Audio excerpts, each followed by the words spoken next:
What's up, Manny? How you doing? Good to see you. Thank you, Manny. There's Haley Beth. Hey, Haley Beth. We still got a few minutes, but we'll get you up here. Hope you're doing okay today, little sis. Again. How are you today? I'm good. Hey, Yeah? Severed. Hey, Severed. Hey, what's happening, sis? Well, I'm doing my normal run up, Haley, where I start a couple minutes early and give everything time to level out. And then we'll get Ashman and Chad up here. How have you been doing, Miss Haley? Good, been busy. Busy? Working my... Your butt off? Well, that's good. Keep you out of trouble. Mm-hmm. Keep you busy. What you been working on? You want to show us? I'm working on feather bookmarks, but they're not going to be bookmarked. I haven't decided what I'm going to do with it yet, but you'll see Friday. Hey, Danielle. Hey, Danielle. Hey, Brendan. Good to see you, Danielle. Hope you're doing okay. Thank you. Hey.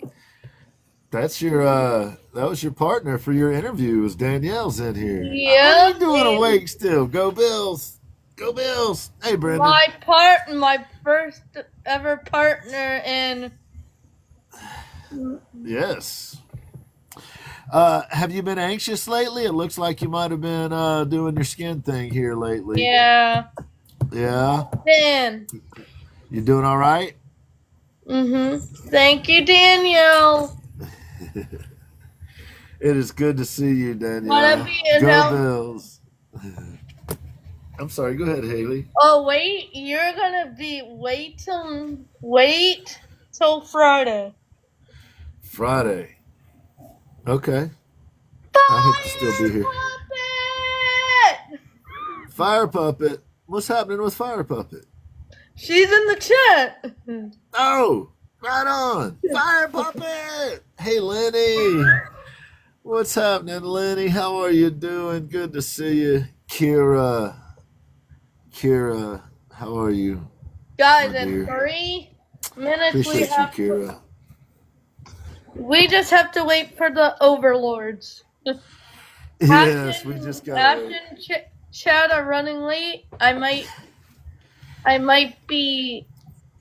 I've been waiting for Chad to.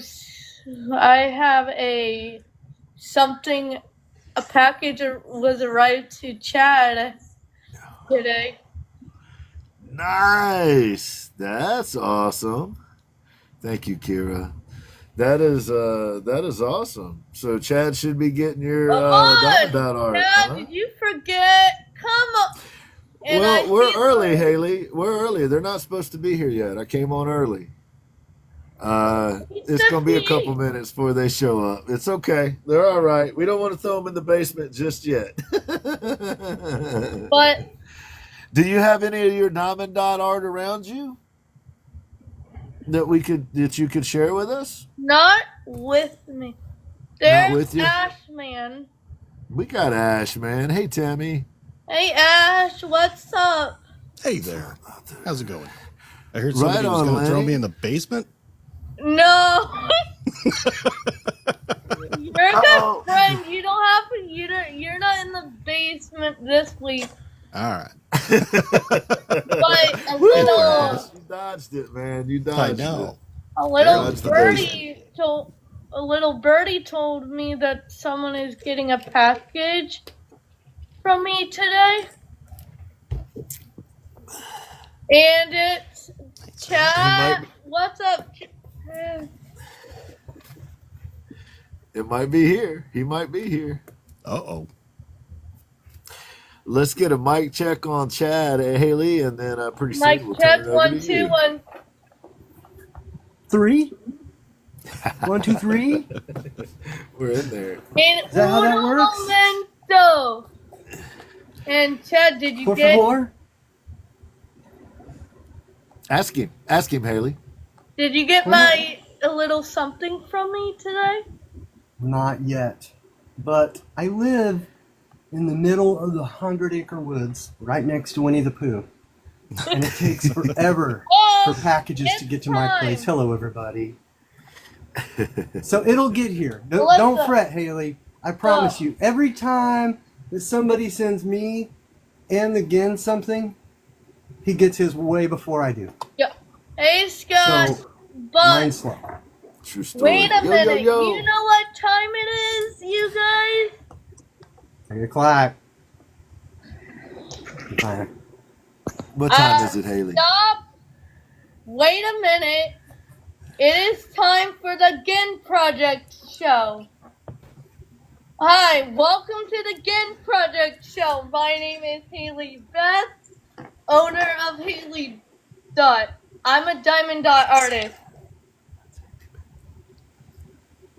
I have a show Friday nights at 6 o'clock p.m. Eastern Standard Time. Tonight, we do not have a highlighted guest tonight, but we have a featured is Mondo from Mondo.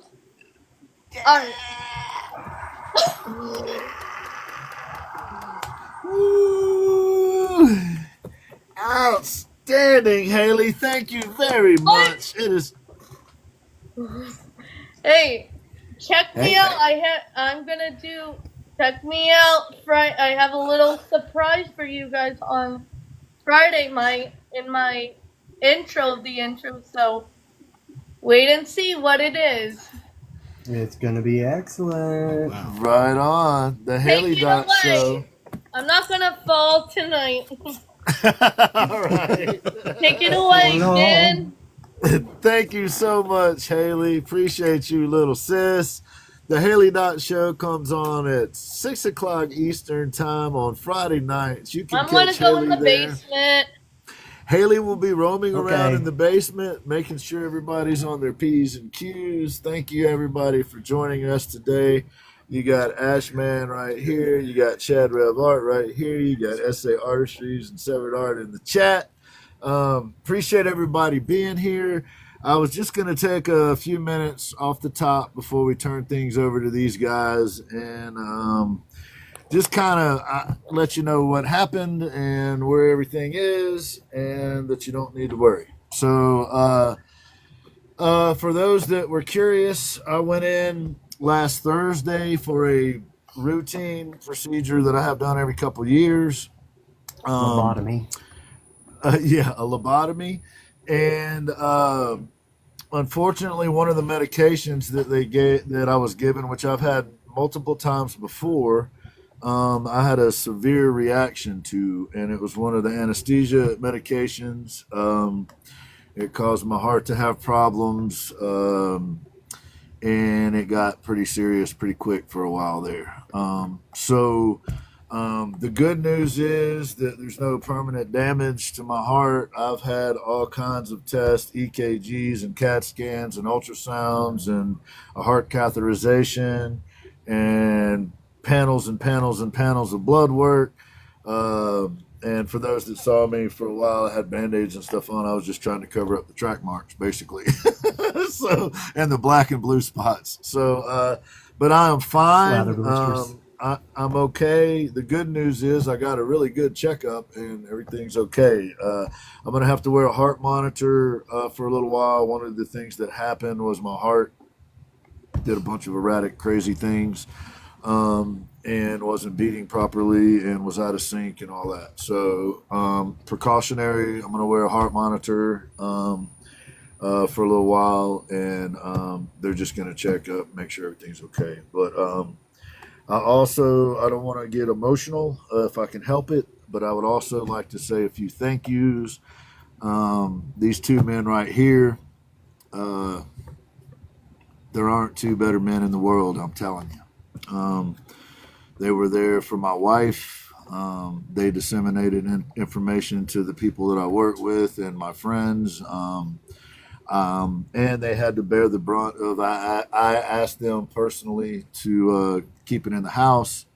My intention was I did not want people worrying for no reason. We didn't know what was going on, so there was no reason to worry a bunch of people. Ash, Chad, brothers, I appreciate y'all, man, so much. That was a crazy experience, and I'm lucky to have friends like you guys. For real. Love you, homie. Love you back, brother. I would also like to say a special thank you to Eve, to S.A. Artistries, to Severed Art, and to Kira Wilson Art. You guys know y'all are my family, and I appreciate y'all being there for my wife. It was really tough for her to sit there. She also got another relative while she was sitting in the hospital on Thursday with me. Y'all did not know this, but another relative was diagnosed with a pretty serious, one of our nieces. So she was sitting there bearing that. She didn't tell me that until today. Today's the first day that she mentioned that to me. So she was sitting there going through some other things too. So it means a lot to me that you folks were there, and y'all know, y'all that are close to me know how I feel about my wife and how close we are, and these men right here pretty close as well. So. Thank you, Eve. Thank you, S.A. Thank you, Severed. Thank you, Kira. There are others. There are, of course, others. But those are the people that were holding things down while I was in the cardiac unit. And there was a question of whether or not I was going to come home from the hospital. So it was a pretty serious situation. And I'm really fortunate to have people around me that conduct themselves the way that they do. And I will be eternally grateful to you. So, with that, I'm fine. Nobody has to worry. There was reason for worry for a while there. And I'm very sorry to my friends. Those names that I mentioned were the ones that kind of were in touch with my wife and had an idea of what was going on. We're in the loop and kind of up to speed.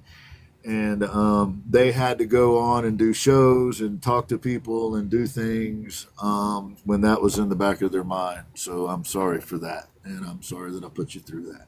But I appreciate y'all being who you are. I love you dearly, and it means more to me and to my wife than I could describe to you. So thank y'all. I won't take any more time with that. I am fine.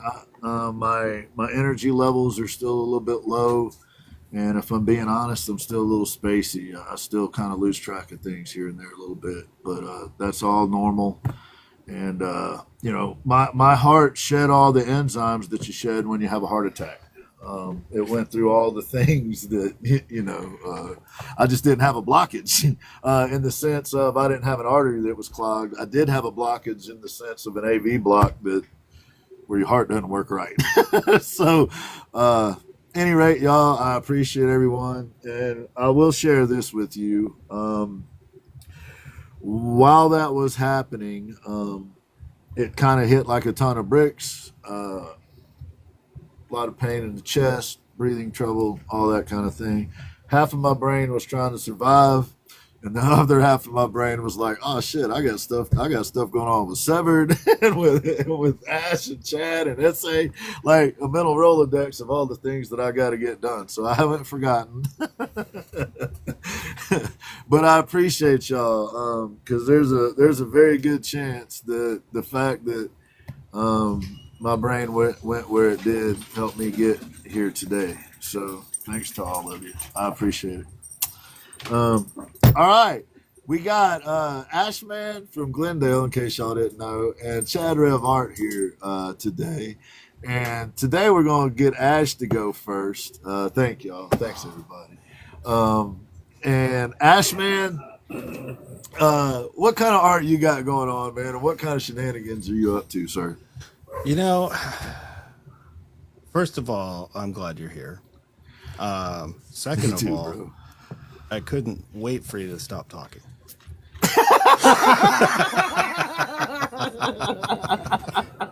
I love you, man. Fair enough. I love you back, brother. Well, a couple knuckleheads down in the basement, have gotten me into wood burning now.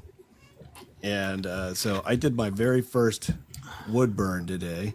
And of course, it's this guy. Oh, my God. Because he's always my test subject before I do anything major. And so I've been doing that. And that's what I'll be doing probably tonight when I go on late tonight. So it'll be fun. It'll be fun. So that's what I'm up to. That's my shenanigans. And you got it in. Right. This one is unbroken. This one is unbroken. Yeah. It's really cool when the package you pick up doesn't go and you can tell it's His just first one ruined. was smashed. Yeah, His first one arrived smashed, yo. Well, your burner? Yeah, it was cracked in half. Like I heard it come over the fence. I was like, that ain't good. And I heard it come over the fence. But yeah, so I finally got mine, and I'm gonna make a whole new series of mistakes, so I can get to the good stuff. So Yeah, you got a whole clean slate to mess up now. yeah, I know, right? That's the exciting part. Hell yeah. Oh man, next is chainsaw art. Oh, Disturb my neighbors even worse with that stuff. look what you did. It's like saying Beetlejuice. Zach walks in the Zach room popped and you in, just yeah. say chainsaw. He's like, Yes. Chainsaw. Boom. He pops up. he pops in, you ring. Same, Right. same, Zach, same.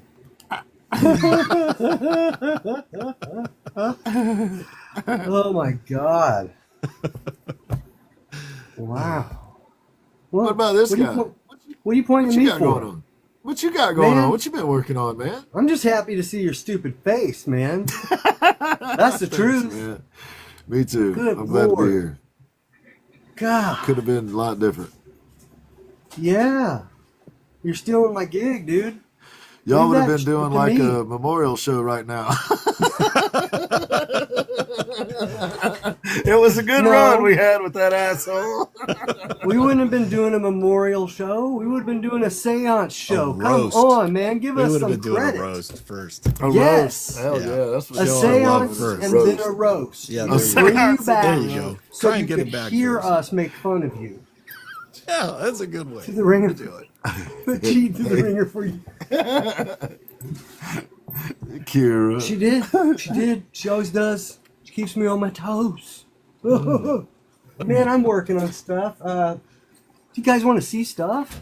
Yes. Yeah. All right. All right. Absolutely. So, for you guys who don't know, I ordered a piece of American holly so that I could, let's just start over here, so that I could do something with this burl.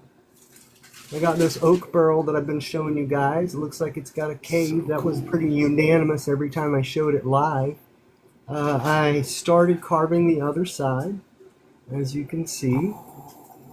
That's so cool. That's awesome. But what I want to do is I Eddie am Burgess. carving something to be sitting right here and kind of inlaid into the back in this little vicinity and then hanging off the edge, which is going to be this lady here.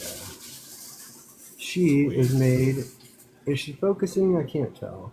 Yeah. There we go. Looks pretty good. Looks good. She is the one that's made from the American holly. On that note, over on my Y tubes is a lot of stuff that's not over here. And it may or may not have to do with this lady here that is going, thank you, thank you, thank you. Eventually, I'm going to cut the edges right here, and we're going to put her right in there. And then it's going to be illuminated. I found a company that I can custom get illumination stuff for. Let me just say, this just took a step up, and my big scarlet oak lady, I had lighting bought for the inside of her. No, she just leveled up. It's gonna be cool. Guys, I'm up to so much cool stuff right now. Some of it I just can't even talk about. just awesome. Right, Laura? Keep He's working been crushing towards it what on you the love, y'all. YouTubes. Oh yeah. Yeah, Yes. thank you, Laura. Thank you so much. Yes, I've actually got some traction there, so you guys go check that out. Check that out. Kira. Yes. Yes. I wonder why, Kira. I wonder how wonder that's why. possible, Kira, that this jackleg would be able to level up. A lot of work. You're right, S.A. A lot of work. Oh yeah. Oh, Kira, I would be surprised if you didn't have any idea. I would be shocked. I would be so Aaron shocked. Hammonds? I would have a Ginn episode. All right. Get a sode. Get Is too episode. too soon? Too I'm soon? coming to see you, Elizabeth. I'm coming to see you. I was holding those back, man. I was holding those I'm back. coming to see you. It is never too soon, my friend. We needed Oh, you there man. on the spot, making us laugh. Yeah, Dude, total it was- deniability. people got real serious over there. They were not joking around at all. They weren't in for the jokes. I'm carving a kept chat, poking holes. carving a carving. Zach, you better be careful. You might actually tear space-time. You might tear the That's- fabric of space-time. Be careful. Just saying. Thank you, You Aaron. know what you're doing. Just take it Carving easy. or carving or carving. Carving That's or crazy. carving a carving. Yes, it's a carving of a craving What's up, carving. Moose? Ooh, craving a carving. I reread that. So, I don't know if y'all have had an opportunity to notice, but we added quite a bit of artwork to the wall, which meant we had to shift a couple things around slightly. But there is new artwork on the wall. Some of you I see in the chat right now. I didn't get it all up, but pretty good start. There's a lot of talented people on that wall. It's crazy. Like, There's a See some few. people's There's a right few. I mean, Ash is up there. there. right there. Right. Hey, baby. Miss Ginn came down to check on things. I think she just peeks in every once in a while to make sure I'm still here.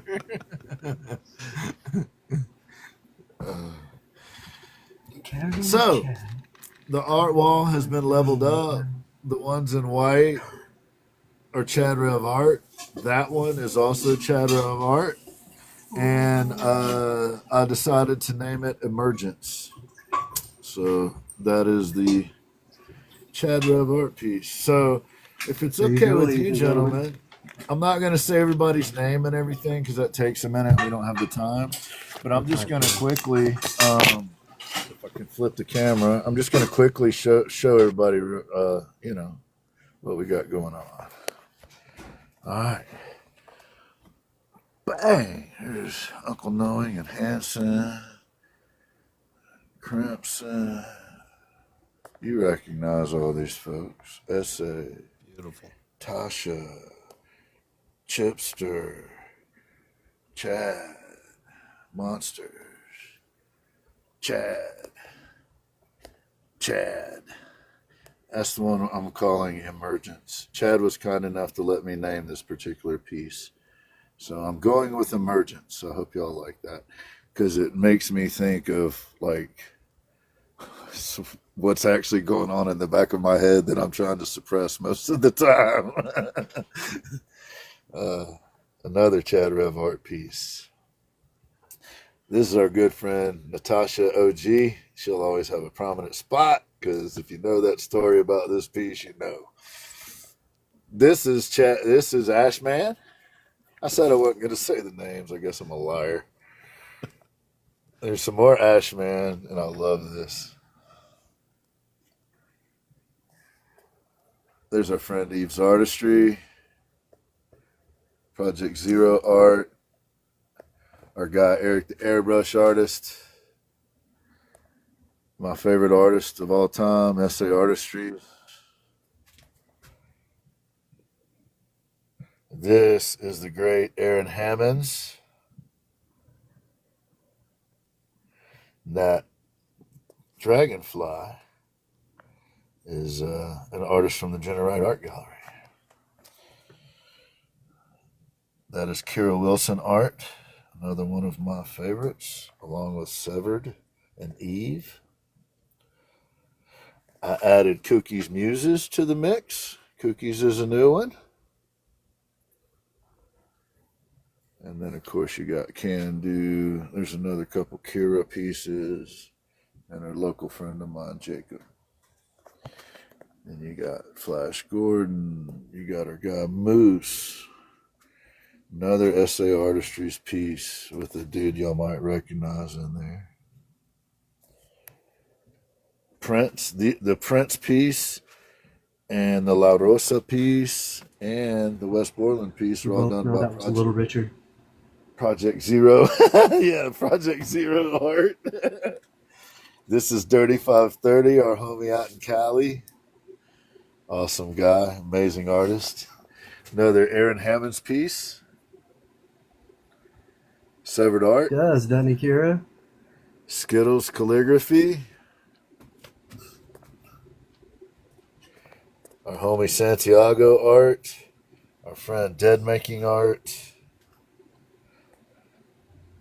Jake Willoughby from CR Ossip Guitars. And our buddy Jay. And another Prince, our dude, Burgess the painting DJ. No. So we still got some more pieces, but we got a bunch of them up, y'all. And I don't know, I think it looks pretty good.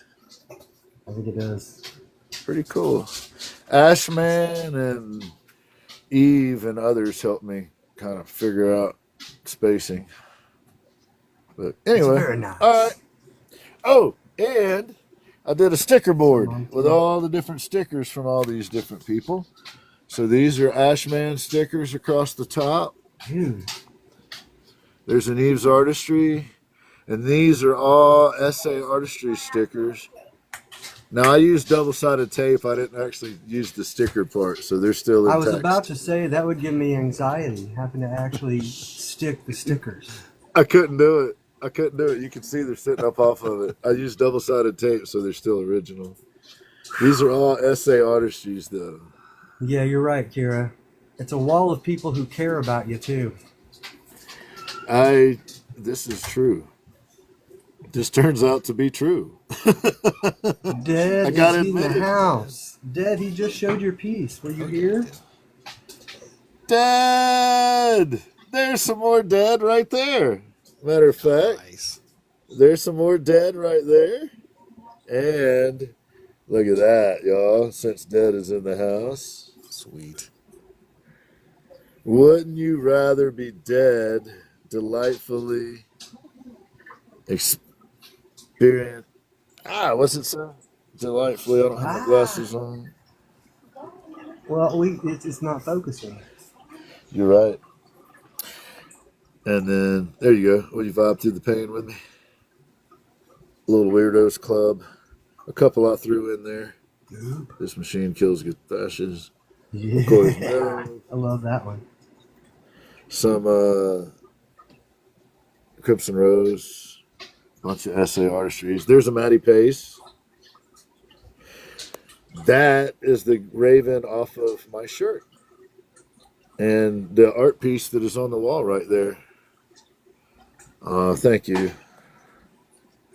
All right, y'all. That's what we got. So we got a new sticker board. And we got some more art to get up. But we got a good chunk of it up anyway. We're only a couple months behind now.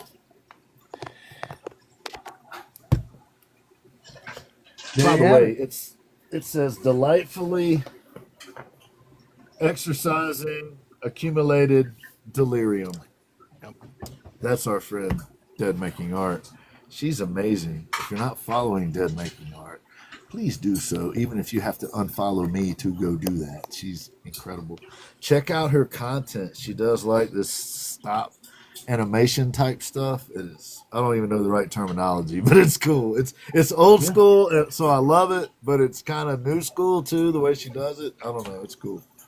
She's an artist making art about her art. Art, yeah. Like an exorcism, like demons. Heard that. Dad, we are having Mondo's art on tonight. And for those that don't know, Dead is also one of my absolute favorites. I adore some Dead.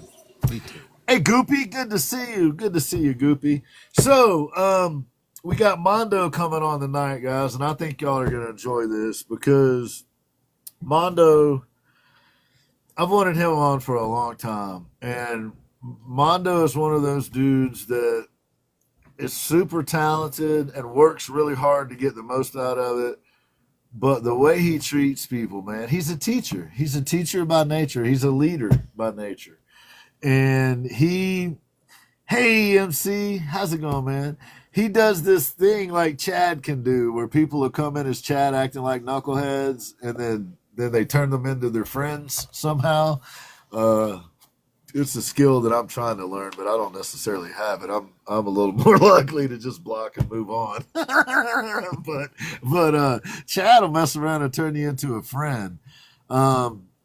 Yes, Moose, and that's the thing that I really like. I don't think I've ever creeped on Mondo from the FYP and he wasn't helping somebody. He wasn't, somebody asked a question that he was given the time to answer to, or like I said, somebody comes in his chat and is acting a fool, and he is so compassionate and kind and gives the opportunity for them to kind of, hey, wait a minute, this might be a good spot for you if you're having a bad day or whatever. You actually might be appreciated here. So I'm really looking forward to Mondo. I have a lot of respect for him, and his artwork is off the charts good. And I first, from what I remember, came across Mondo, Johnny Ray and that group of folks would hang out a lot. So I believe it, Chuck. Yes, I believe it. 100%. But he's an amazing guy. Getting to talk to him yesterday was a real pleasure. I'm hoping that he'll have a good time. This is, he requested a more conversational. He is going to accept questions from the audience, and he said that he thought Chad Nash should probably have some pretty decent questions for him too. I didn't do like I normally did. I'm going to go ahead and prep you guys. Normally, I'll go through and we'll basically go through the whole conversation, at least get some landmarks of topics that we're going to talk about. But I respect Mondo a lot. And I know that Mondo is a builder of communities, right? He's one of those people that helps grow community. And so I mostly talked to Mondo about how this all started and what Chad and Ma's vision initially was, and adding Ash, and what our vision of the big picture, what we're trying to accomplish, on the micro, what we're trying to accomplish, all that kind of thing. So I actually talked more in that interview than Mondo did. But my intention was to give him all the details, and in hopes that it helps in his efforts as well, because he's constantly trying to build community and constantly trying to help those around him get better. So some of the normal stuff that we already would know during this time, we don't know today. However much of his personal story he wants to tell is up to him. However, we will see some art. We will get to talk to Mondo. He is going to take questions from the chat. The first ones will come from the three of us, though. So if we could somebody please send Mondo? Mondo, if you're in here, please raise your hand. And if we could, let's get him up so we can do his mic checks and all that kind of thing, and then make sure his camera's going to work so we get to see his art and all of that. Mondo's art. Oh, here. Can you hear me? Yes. We can hear you. All right. That sounds just like the guy I talked to yesterday. I can confirm that. Let's see if I can make it so you can see me. Uh-oh. Get ready, Yes, y'all. Lord. Hey, freak. Oh. Drum roll, please. Oh, There he is. Mondo. Hey, man. Here how's it I going, am. dude? Hi. Woo. This How is are you, intimidating. sir? Right here. Look at this. Look at it. I have it reversed, so yeah. Yeah, this is intimidating. That's okay. I have my my emotional support silly putty. So I'll be squeezing that. There you go. Perfect. I'll talk to you guys. Perfect. Man, it is such an honor to have you on here. It is so good to see you. I know that both these guys had a couple comments. I did my comments. So we'll give them a chance to say nice things about you, and then we'll hear a little bit about your thoughts. Enigma, good to see you, sis. After you More asked than me. know. All right. Hey, dude. How's it going, man? What's up, Ash? Some I weather we're having. I met, yeah, no doubt. Hey, both Arizonans here. Right. And Like an hour apart. I wore my turquoise in honor of Arizona. Nice. And, dude, I met you through I'm John not wearing Ray. pants. Don't worry, I'm not either. Me neither. I was about That's how to we say roll that's here. what I did That's in how we honor of roll you here. coming on the show. Is I didn't wear pants. I'm so glad you're celebrating, Mondo. But I met you through Johnny Ray because Johnny Ray and I hang out a lot. And yeah, Great dude, person. and she's like, you should check out his work. And I said, nah. And then I eventually went over there and went, yeah, he's pretty damn good. Yes. Your work is phenomenal. It's light, it's beautiful, and it's intelligently done. I don't know. There's something to it that is just magnificent, dude. I love it, and it makes me happy. It makes me smile to see your work, man. Nice. And we need more of that here. You know, and you're a good dude. You know, I mean, I try. yeah, we all try, right? Right. I hope, yeah. But yeah, and then when you're working and you're so giving of yourself and polite to people that come through, and it just really shows through, man. You're one of my favorite people on the platform, and with good reason. You know, these guys are okay. You know. But you Hey, Mondo's pretty dope, man. I agree with just you. kidding, on guys. that. Yeah. I actually agree with you. Yeah, man. Yeah. Fantastic work, dude. And I'm so happy you said yes to be on here. And no, it's my honor. I mean, to be like Ginn starts off and he's showing off all these people on his wall, and I'm going like, it's like, you know, it's good to be in the presence of, you know, the greatness that's come through here already, you know, and be part of it.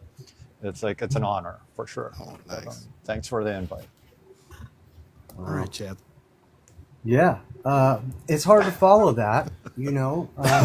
But I will say, Mondo, I'm very happy you're here. However, since Ash booked you, I hope this episode fails miserably, just to spite Ash. Look how many people are in here. I hate you, Ash. I got you. I'll take care of it. No, for real though, man, your reputation precedes you even more so than your art, and that is why I am happy that you're here. Everybody always has very wonderful things to say about you and what you've done for them in different shapes, forms, and fashions. And I kind of took note the first time you were on my radar that it wasn't just one person that we had in common. It was multiple people, and that usually means something. It's a great community. Yeah, so I am really, all jokes aside, man, thank you so much for coming on the show. I'm looking forward to Don't you looking dare at put the your jokes aside. Don't you dare put the jokes aside, because that's... No, I'll bring them right back, I promise. Please. You know, but for the moment, just for the very brief moment, like what I'm wearing below frame, brief. Thank you for Oh, you're wearing to the show, briefs Mondo. too? I do. You're wearing more than I Well, am. I meant briefly like my ankle socks, but you know. I like to party, you know? It's fun. I like to party. With my ankle socks, I like to party. I love it. No, Oh my gosh. it's truly an honor. It's truly an honor to be here, for sure. Well, Yeah. Mondo, tell us just, you know, you said you'd like to have just basically a conversation. You want to just stay conversational, and we're going to talk about you. We're going to talk about your art. Hopefully we'll get to see some of your art. I would just remind you that when we do get to see your art, when that happens, remember, this is your show, so there's no hurry. You don't have to like show it real quick and worry about getting out of the way for somebody else or whatever. Take your time, enjoy the ride. We are thrilled to have you here, sir. So take us to however far back you want to go, whether that's baby Mondo or that's teenage Mondo or that's adult Mondo. You know what? How did it all start? My mom met my dad. I like this. No, like seriously, This is gonna be educational. Seriously, like the thing is like, you know, it's like a lot of people when I think about like where I came from, and it just starts blowing your mind. It's like how like my grandfather was born in Japan. He's full-blown Japanese, moved to America, moved to Mexico, moved there with his brother, met my grandma back in the 20s when, you know, it's like I'm thinking of my grandma being this Mexican woman, but with blonde hair and green eyes. And she falls in love with a Japanese man, you know, during a time where like that could have been like not the right thing to be doing, you know? Right. And, you know, it's like my dad was born, my uncle was born, then the war happens.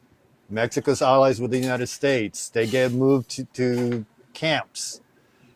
You know, to me, like just like to be aware of like where I came from and the how lucky I am to be here. That's where it starts. You know, but that's, you know, it's like that's just I'm here and it's because of all of that and beyond. You know, like my grandfather was 14 and got in a boat from Japan and came to America. That's crazy. That's you know, man. It's like think about being that brave when you're 14. And now I'm here. You know, like we have my grandpa's passport. It's like a little piece of paper like that with this picture. And, you know, there's, you know, you guys seen my signature. That's the last name. And I learned how to do that because of my grandpa's passport. I could see it on there. Wow. And that's cool. How you do it. So that's how I sign now. I sign. And my grandpa was an artist. He was a watercolorist. Oh, wow. So, you know, it's like I don't think it's an accident that that's what I like to do now, you know? Right. So anyways, that's going beyond before I was even here. So yeah, like, but as far as my art journey goes, that's one of my number one questions that I get all the time. How long have you been doing art? I get that a lot. And I'm sure a lot of you, Ash, you probably hear that a lot too on when you go live. Mondo. Yeah. How long have you been doing art? I'm glad you asked him, Ash. Oh, you know what? Funny. I mean, I was just thinking about that. It's, you know what, like, I think, like, ever since I could hold a pencil, if I really think about it, because it's always been something that I did, like, whether it was in my room, coloring, or just scribbling. I've always had an easel in my room since I was a kid. So there's always been an easel. My parents got me finger paints, and I remember looking through the book of the finger paint book and trying to copy what it was on there. We had this art encyclopedia. So it was just like, you know, like an encyclopedia like Britannica, but it was just artist. And it was like big, thick books. And I would sit down. Like, seriously, I must have been 4 or 5 years old, and I would sit down and just flip through. I couldn't read yet. Yeah. But I could see the pictures, and I had my favorites. Who were you drawn to the most? That's I always find that interesting. Leonardo da Vinci. Nice. His stuff, like the fact that he just drew like realism and he paid attention to detail. Even then, it didn't creep me out, but like the fact that he was like looking inside bodies and looking at what the body looked like on the inside. Like I remember seeing that and going, it's like, oh, and putting it together, and it's like, that's why the hand does this, and that's why there's rib cage and everything's inside of that, and like how all that gets built. So like ever since then, I've been drawing. Like Michelangelo was the other one that I liked because he was drawing the bodies and the people and this and that. So it's like ever since I was a little kid, I was drawing people and trying to make people, not necessarily portraits or anything like that. But it's always people. Like in school, like if there was an easel, I was at it, and I was, splashing paint, and then we'll go. It's like, oh, that looks like, some lady falling off the couch. That's where my mind went. It's like whatever it looked like in my head. It's kind of like those ink blots. Yeah, Rorschach. Healthy pareidolia. Yeah. Right. So I would splash paint and go. It's like, this is what this is, because that's what I would see, and people would go like, oh yeah, I kind of see that. It's like that. So it's been with me all my life. I can't say that it's something that I picked up because I saw somebody or something like that. It's definitely other people have fed, the drive that I had already. Yeah. But it's always been there. Like one of my stories that I tell a lot, when people ask me how long I've been doing it and how passionate I've been about it, it's, I remember in grade school, it was art time, which my favorite time. And we were supposed to draw the tree outside the window. It's like, oh, easy, right? Here's the teacher's assistant going around giving out a green and a brown crayon to each one of the students. Well, I wanted to use all the other greens because there's more than one green in that tree. Yeah. I wanted to use the yellow because there's yellow in the bark. Yep. I wanted to and they're like, no, there is brown and green. Like, that's all you need. I'm like, no. It's like, don't you see? Like, to me, it's like, don't you see it? Yeah. Like, there's other colors there. Yeah. And so, like, I know that I've always had and some kind of way of looking at life and everything around me that was different than what maybe most people did. And, it's like something that I was telling Ginn last night, and it's no secret, is like, and I'm still learning that about myself and learning how to deal with this, but it's like, I've been not officially diagnosed. Nice. But I could be on the spectrum. There's a very, very high possibility that I'm on the spectrum. And I'm high functioning and all that. But I'm also came from a regeneration that, was told to hide it. Or, it's like... Yeah. Be ashamed of it. Hide it. It's like, it's not just hiding it, but it's like, I was, as a kid, I was okay just sitting by myself, doing my own thing. Yeah. Whether it's playing with blocks, drawing, painting. But what do adults do? They're like, no, you go play with everybody. You go play with the rest of the kids. Learn how to do that. Be social. So you learn to do it. You learn to put on the mask. It's like, all right, I'm supposed to act this way. Yep. It's taken a lot of, therapy to come to terms with the fact that, yes, it was okay for me to feel weird and awkward because I am different, and it's okay. Yeah, and it's a great part of who you are. Right. It makes us different and unique and interesting, and that's the beauty about everybody, especially artists, when we release who we are into the world. Mm-hmm. And the stuff you do is gorgeous, and that is because that's a part of you, and it's a part of us now that we allow out, unlike what, like you said, we were told when we were younger, right. Yeah, and it's something that I don't have any animosity towards what the way I was raised and all that, because if anything, my parents always had an easel for me. If I wanted paints, they always got me paints. If I wanted if I wanted to take art class, it wasn't like, oh, there was a little bit of like, you sure you don't want to be a doctor instead? Right. But you know, when I said, it's like, no, I want to be creative. You know, it's like at 12 years old, I said I had a vision of I should be an architect. Ooh, everybody that spoke with my mom, oh, he's going to be an architect. You know, I was like, and I had it in my head that I was going to be, but I got to college and I was like, you know what? I don't want to be an architect. You know, especially after I saw like all the math you have to know. Yeah. Oh man, we're the same in that. You know, so it's like, and I was good at math. It's like, and I was good at science. I just wasn't interested in that. You know, like it's like I'm interested in learning about science and stuff like and math is okay. Like I don't use any of it, but it wasn't what was making me, driving me, and I thought about it, and it's like I need to do what I've been doing all my life, which is be creative. Yeah.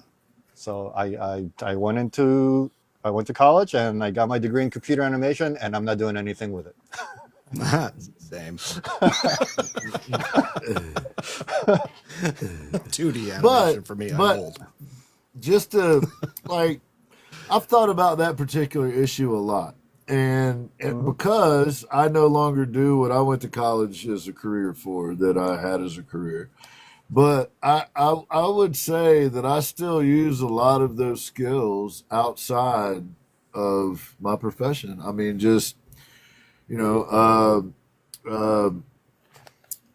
even if it isn't in the coursework and it's in what you were talking about, you know, being able to be around people, being able to you know, work in collaborative groups, and being able to, you know, I may not be at the point where I could do this right now if I wouldn't have had that experience of being put in situations in the military and in college where I had to work on a team, and, you know, you kind of all succeed or nobody succeeds on some of those.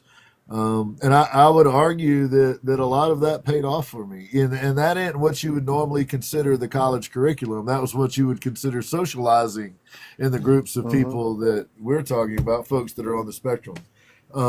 So even folks that have degrees that they don't use, I would argue that they still use them in some way. They just don't apply them in the way they thought they were going to apply them. Is that a fair argument? I think it's a fair argument for you know, more than just, you know, this conversation. I think a lot of people would understand what you're saying there. It's something where, like, it was a new degree. You know, you got to think back in 1991, computer animation, Pixar was just starting. My vision was like, oh, I'm going to go work for this company.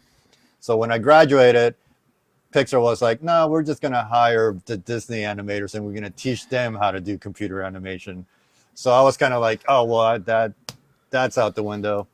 But yeah, no, it's like, it's something where it's like, it was an art degree. So I picked up a lot of different things that are important to me now that I know, which is how to look at the things that are in my mind of what I'm drawing, what I'm making. And I, you know, because of art, I took biology classes so I can, you know, human biology, so I can know what the insides look like and why we move the way we move and why we have put the weight wherever we put the weight. And, you know, a lot of people say, oh, the movement in your art. Well, you know, there's a lot of thought put behind that, you know. It's like, and it's not just this, we don't just stand like this. We put our weight. And why do we sit like this? Because we put our wallets on this side and it's like, it's a little crooked, you know, like you think about the reasons why things are.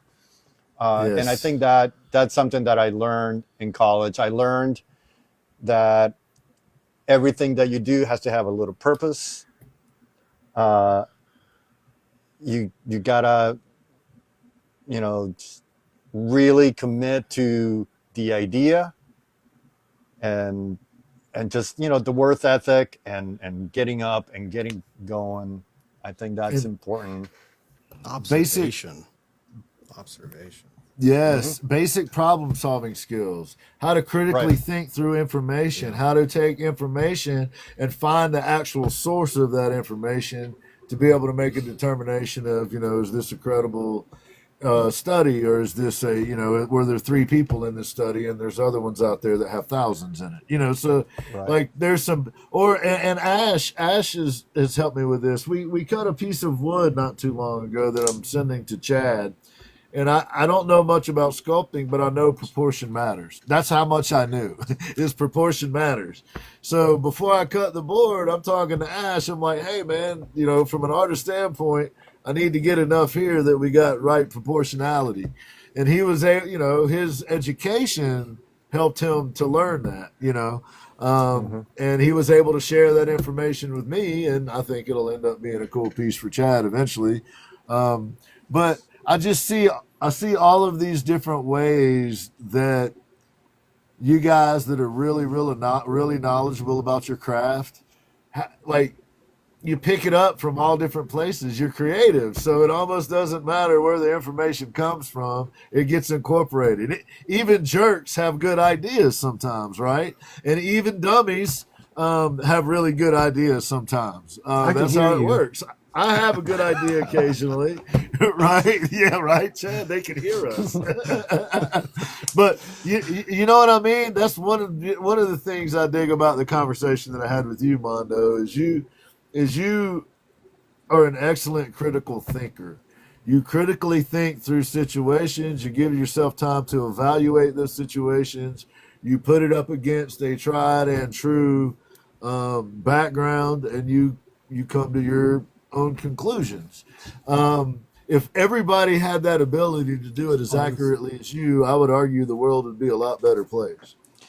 And I would definitely say that if it's a skill, it's a skill that anybody can learn, because it's definitely something that I picked up. I mean, we were talking earlier when we were talking yesterday. I mentioned I had a lot of great teachers in my education career, from grade school all the way through college. Teachers that, instead of seeing the quiet kid in the corner that never participated, found ways to incorporate them into the conversation and right on.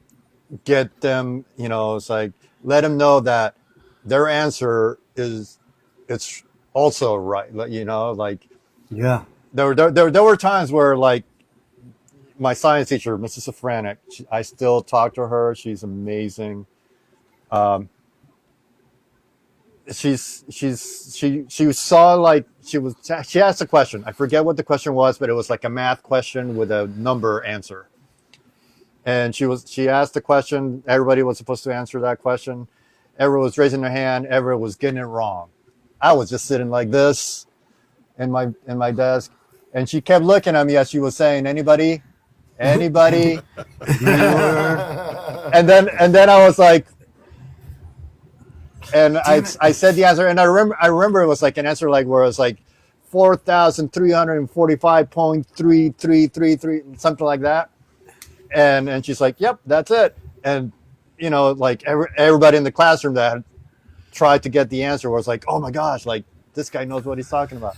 And it put a positive spotlight on me, which, instead of being picked on or anything like that, it was more like, see, like you can't, it's like, and, she was also a teacher that, if the Tesla coil, everybody got up and went and touched it. I was sitting down because I didn't want to be in the group. When everybody sat down, she came over, grabbed my hand, took me over, let me touch it, got me involved. That stuck with me. And that's what I do since and I told you again, I worked at the Boys and Girls Club. I've been a teacher, and she's probably the reason why I ever worked with kids, because I was like, this is the way to give them some of those kids that don't get opportunities or won't take advantage of an opportunity, like let them show them that they can. And give them opportunities, and give them a chance, and give them a place to succeed and try whatever they want to try. It's like, and Right. let them know that it's okay to, oh, I got this wrong. That's okay. Now you know that that's wrong, and you can try later and do it different. So, Right. yeah. Right. Solid teachers. Yeah. I was going to say, I had a teacher named Mrs. Arnold. I was the same. I sat in the back of the room. I wouldn't say a thing. And, I wanted to be by myself. I didn't want to be seen, that sort of thing. And one day when she had laryngitis, she asked me up to the front to speak because she knew I didn't want to do that. She'd be very proud right now that I'm doing Yes, she was. He's like, no, he don't even stop. No, that guy just babbles. So it's her fault. She got you started. Great. Yeah, Yes, exactly. we're blaming her. Hey, Sandy, thank you for joining us, Sandy. Sandy's a mod for Jason Woodward, guitarist, if y'all aren't aware. Good to see you, Sandy. And Heartless, good to see you, man. It's been a minute. Hope you're doing okay. And I will be immortal. Good to see you. Mondo, you mentioned being on the spectrum, and we had what I thought was an interesting conversation around that point. You may have thought it was boring, but you mentioned sarcasm, and this is so interesting to me because you mentioned that you have a difficult time picking up on sarcasm, and the reason that's interesting to me is I've had that conversation with Chad, and we learned quickly on social media that it's difficult. Not only is it difficult for someone like you were saying, like it's difficult for you to pick up sarcasm, it's difficult for anyone to pick up sarcasm on social media. It's just the nature of the beast. You don't have the body language, you don't have the context of the exchange and all of that. So sarcasm doesn't go across always well on. Right. And Chad and I and Ash and others that we hang with have very sarcastic senses of humor. And we have to be careful with that. We can't really use that part of ourselves because it just doesn't come across. It just comes across as insulting. Here's the thing. But here's the thing, though. It's like, as somebody that's been through my life, I can only speak for my experience, right? I've learned that, like, my friends, people that I'm with, if they say something that I'm like, what did they mean by that? It's like, that was supposed to be funny. Ha, ha, ha, ha, ha. Like, right. You learn to go with that. It's when people outside of that circle that you consider a friend or a friendly person, yes. When that sarcasm, when somebody tries to be sarcastic outside of that, that's where it's like, don't know if that's mean, don't know if that's, or even the other way around. We talked about, a girl liking me. If a girl is hitting on me, I'm, it's just what a nice person she is. That's right. That's where my mind goes. It's not until my close circle of friends are like, what are you doing? There's a funny video online of this guy getting hit on in the coffee shop, and he goes throughout this whole day, and right before he goes to bed, he goes, "Oh, she was hitting on me," and I was like, yeah, that's me. That's totally who I am. But it's not just getting hit on. It's if somebody says something mean, you're not going to get a reaction out of me,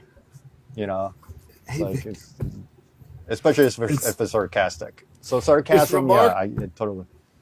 It's remarkable, though, to have that limitation and to be as in touch with your audience as you are. That's where I was headed with all of that. Is you have such a connection with the people that come through your lives, and we had a discussion about that yesterday, and we have similar but a little bit differing strategies on how we try to create a sense of community and a sense of where people feel like they're welcome and can belong. And for me, I treat lives and the Ginn Project Show because you're in my shop. This is where I work. This is where I do my business. So I have always thought of it in that context. I've always thought of TikTok as an extension, a tool that I use in my toolbox of things for the Ginn Project. And there's a there's a certain amount of barriers that kind of go up with that. Like you wouldn't just my shop's in my basement, so I don't let just anybody up in my house, right? You got to kind of know me. Right. So I treat it the same way. Like the way we bring people up into lives is, I do receive criticism and I understand it, but I'm okay with it because I like to be on lives with the people I like to be on live with. And I like to be on with who I'm comfortable with, who I trust. And on one hand, it's because of the business aspect and you don't want to tarnish the name of your business. And on the other hand, it's a comfortability aspect of actually being able to be productive and get work done and actually create. And working with A.S.H or working with Chad or S.A, Severed, Eve, the Kira, the people that we hang out with the most, over time, I've gotten comfortable with them and I know that I can trust them in whatever situation that we see. And I know that we'll be on the same page about the way we handle things, as opposed to being in a live with somebody that would just start yelling and screaming at people or something. I don't do things that way.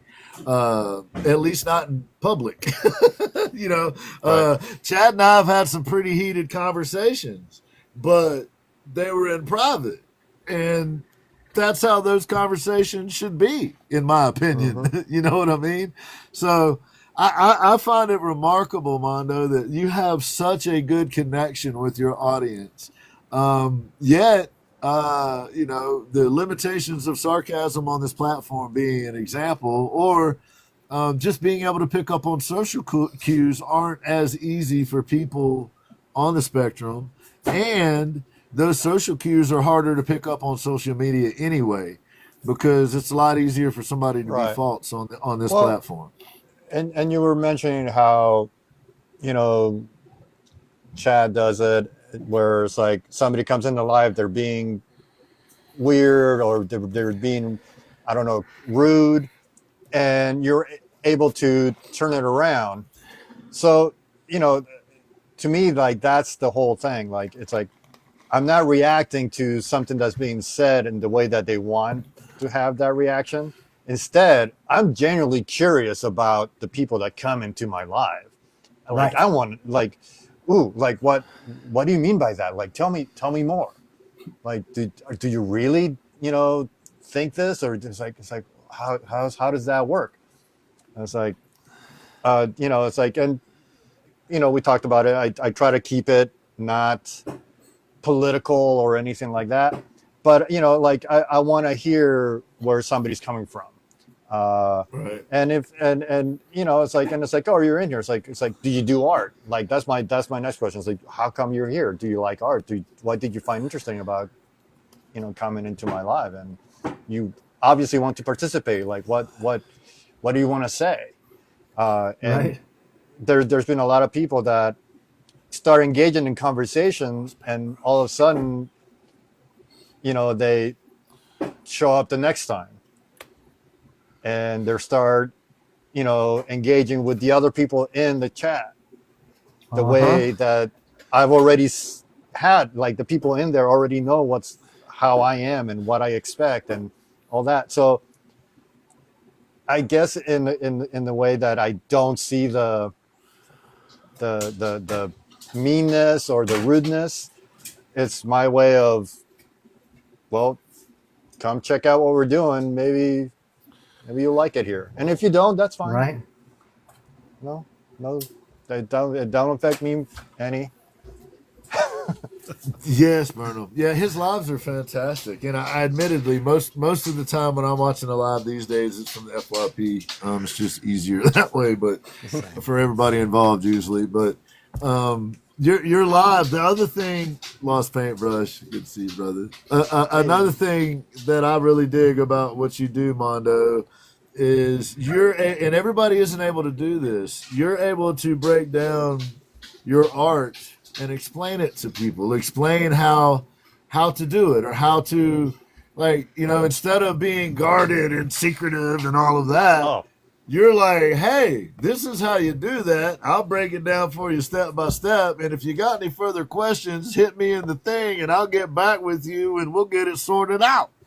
So yeah. I get it. I get the teacher in you. I can relate to that part. I understand. But it's something deeper than that, man. It's something more meaningful than that. And can you give me any insight into what I'm seeing here? I know So it's I think I know what you're referring to. There's definitely people that come into the live that are truly wanting to develop their skill, that of art skill, whether it's drawing or how to use watercolor or something like that. And they're asking questions. They're asking genuine questions about what they want to do, and I don't see why I shouldn't share what I know. But again, I always do it with the premise of, it's like, this is how I do it. I'm going to give you some basic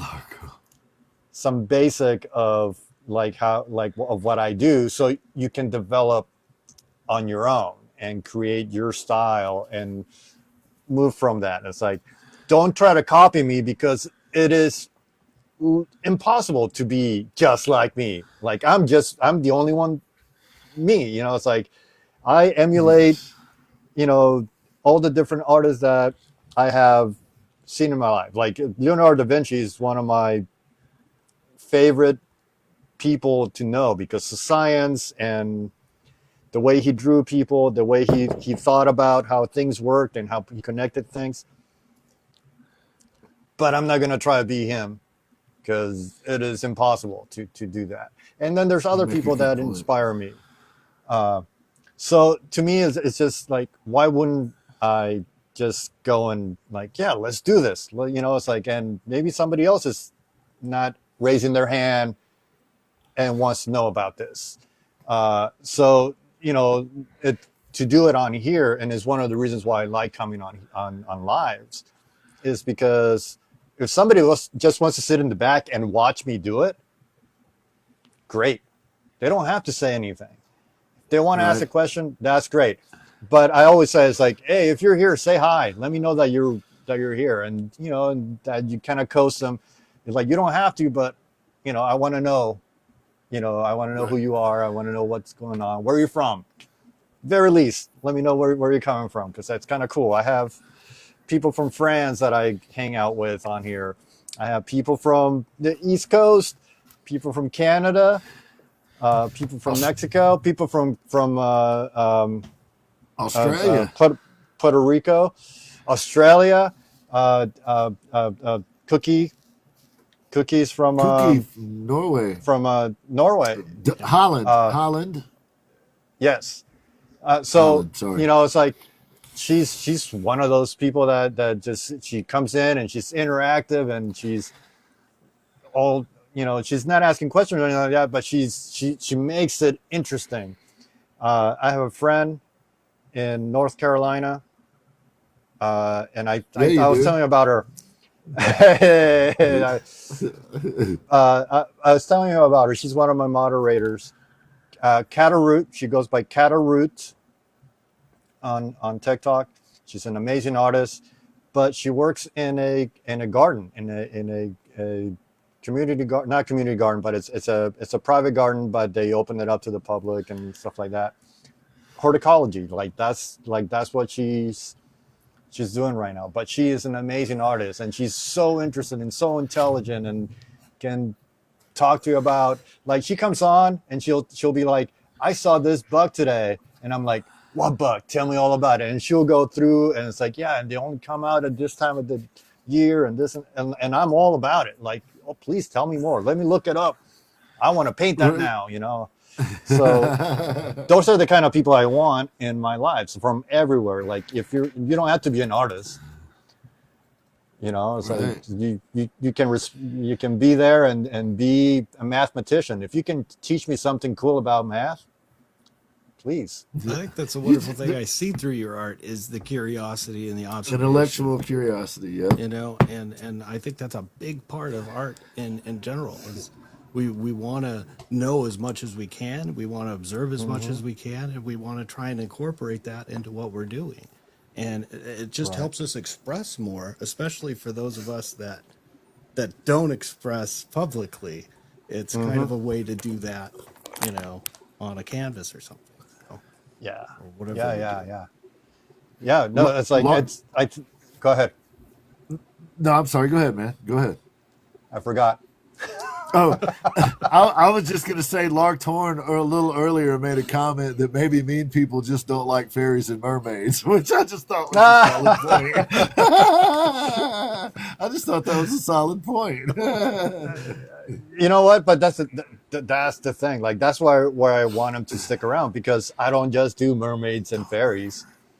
You know, like I'll be doing bugs one day. I'll be doing castles. You know, just because I want to. You know, I'll have all different. You know, like I went through the cowboy series. It's going to be different every time.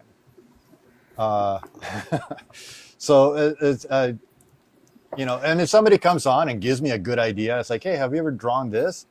I'm like, ooh, no, I haven't. Let's go for it. You know. Nice.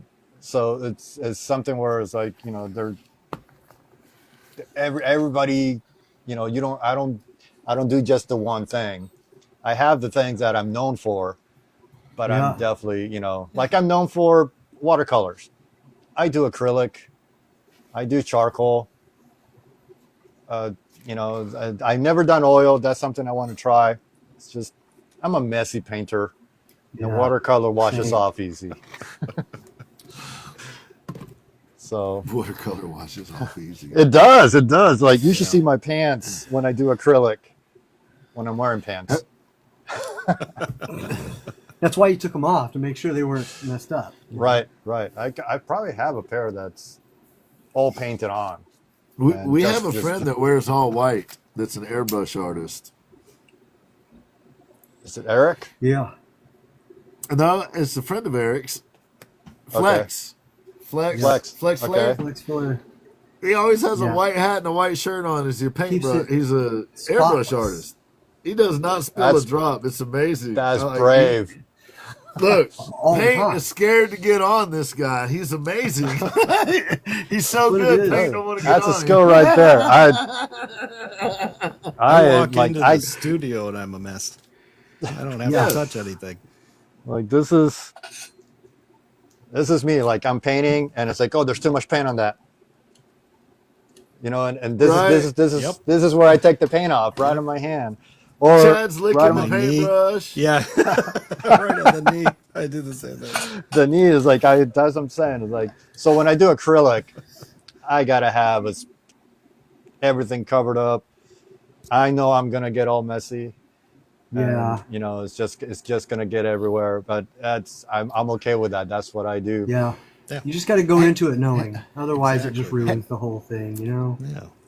So just to throw a little wrench in things here, Mondo, I really like an idea that you had while we were talking yesterday. And you mentioned that you probably had a couple questions for Ashman and Chad since you don't get to talk to them that often. So what we're going to do, if you still want to do that, is I'm now about to turn things over to Mondo. And Mondo is going to do a short little interview with Chad and a short little interview with Ash. And whoever he wants to take first is okay with me because I just thought it was an awesome idea. That's pretty cool. I'm just definitely curious about, you know, you guys' whole background, you know, because you guys have been on here and all that, you know, I sometimes you don't see the whole show or I don't see everything. And every time Chad's on, he's carving away and he's too much noise and my comment will go past and it's like, all right, you know, it's like, it's okay. No, it's okay. Like the fact that I get to watch you do your thing, it's enough. You know, it's just, I'm just like genuinely curious at the time. It's like, oh, what is this all about? Where did you get this idea? Sure. You know, it's like what inspires where, you know, all of this comes from and how did it all start? Like seriously, it's not that I have specific questions. It's just I'm just genuinely curious about both the there no there no there There you go. boom. Holy smoke! I have my camera flipped, so Yeah, it's messes weird how with that it. I doesn't. get mixed up too. Yeah. Because I feel if I was going to show art, I wanted. But yeah, Chad, like seriously, it's just more about like I'm curious about where your mind is as you're coming up with what's going to go on that piece. Like you look at the, is it something that you're seeing in the wood? Because you showed that piece earlier, and that face on the back of that piece of wood, and I'm going, it's like, was that there? Like for you, was that already there? Did it evolve out of there? Did you see it beforehand? How did that come about? Yes, a little of all of those things. It depends on the piece. I'll start with the less occurring way, the less occurring process.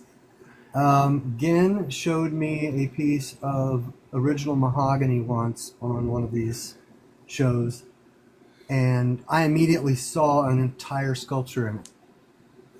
He sent me the piece of mahogany. I sculpted almost exactly what was in my head, and now it's at the Jenner Wright Gallery.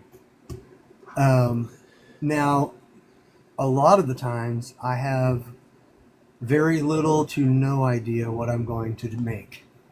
Okay. Now, I can tell you what's going on inside of my head quite often. I'm a humanist. I'm a biocentrist. I meditate a lot. I do a lot of self-inflection. So a lot of those things are heavily on my mind when I go to put tools to wood. So I'm sure that along with music that I listen to will kind of affect what I'm doing. But most of what I do has some kind of a deep, like, philosophical. I'm not too into just making images for the sake of images, and there's nothing wrong with that. You know, everybody has their flavor. But mine, for the most part, I'm usually thinking about something pretty deep.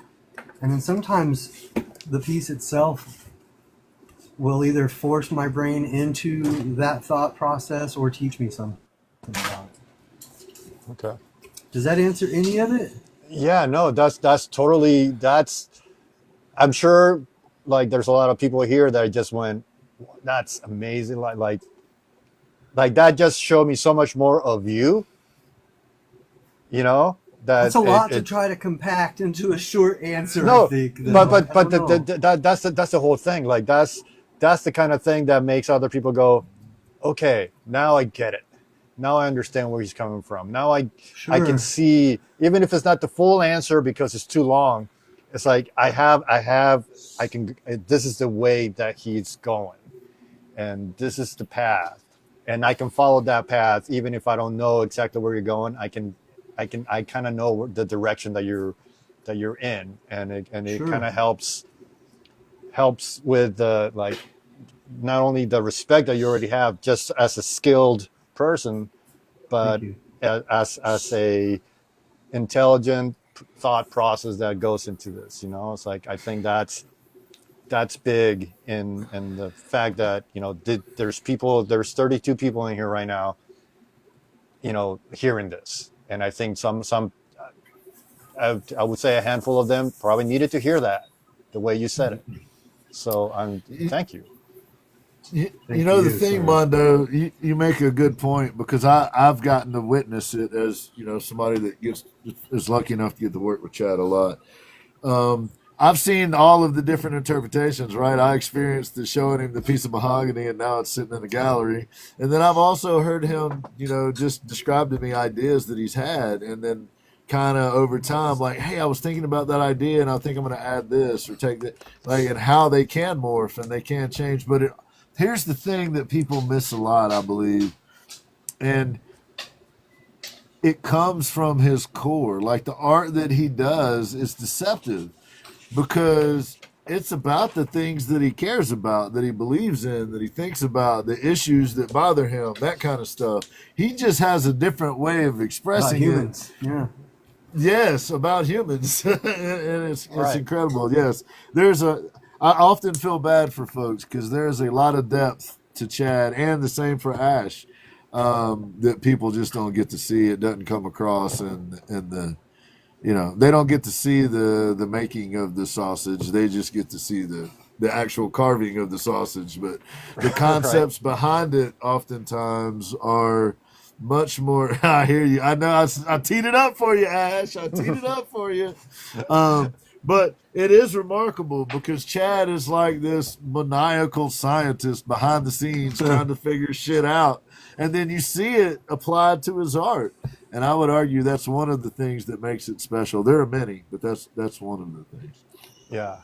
Yeah, no, that's great. And that's something where I'm like, oh, I have access to this person now that, I don't get to,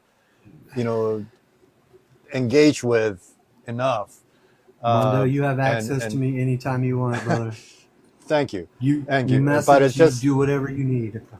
But just to kind of get to know, the thought process behind your art, it kind of like, okay, it's like it helps me see the art that much deeper. Sure. It's like it's not just beautifully made. I see it now. Yeah. And he has an incredible wife and an absolutely marvelous daughter. And that for those that know Chad, that is a huge influence on his art. How huge. cool is that his daughter and his wife are big drivers of his art and the meaning behind it. I'm a girl dad. I like that. And she is definitely a daddy's girl, and I love it. My nieces were girls. My first nieces were girls, and so and they're the closest I'll be to being a dad. So I feel that. Hey Mondo, I'm about to be a smart ass. All your nieces are girls. Hey,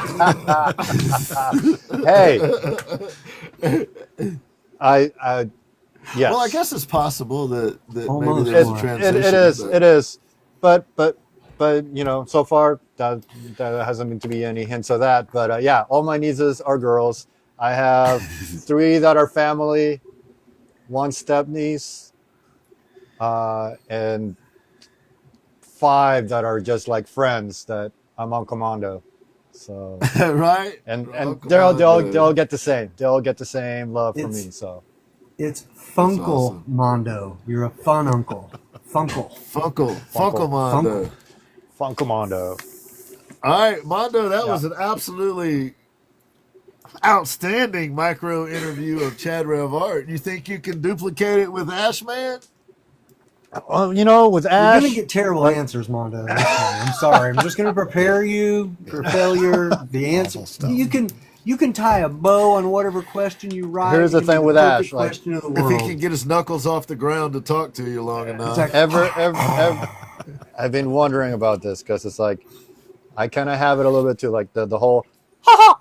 Gosh, that's swell. Hi, Mondo. How are you doing today? Oh boy. Oh, well. That voice is always ready to go. Always ready to go.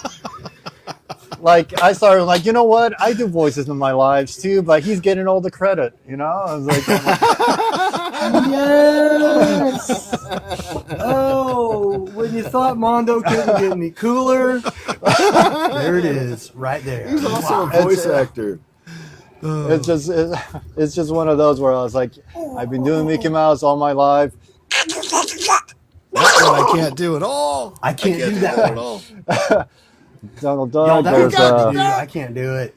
But the one I'm the most proud of is the Joker. Nice. That's actually pretty good. I have like Zoinks, like Scooby Doo. Like, let's get out of here. Zoinks. Yeah. Nice. See, when he starts talking to me, it just evolves. That's what I know. Like this is what happens. That's what happens. I was just like, I'm like, I need to get one over Ash. Dude, I you can't do let it. him take all the credit on all the voices. But the thing Like, is, I He's was a like- good Shaggy. the thing is, I was like- man, when I was a kid, you know, and isolated and quiet and all alone, it just did all those voices, you know, and I was the weird kid. That's all there is to it. See, Yes. the thing with me, like, I was the weird kid, but I was like, you know, if I would tell stories and I'd be like, and then I started saying, oh, well, then there was Yoda.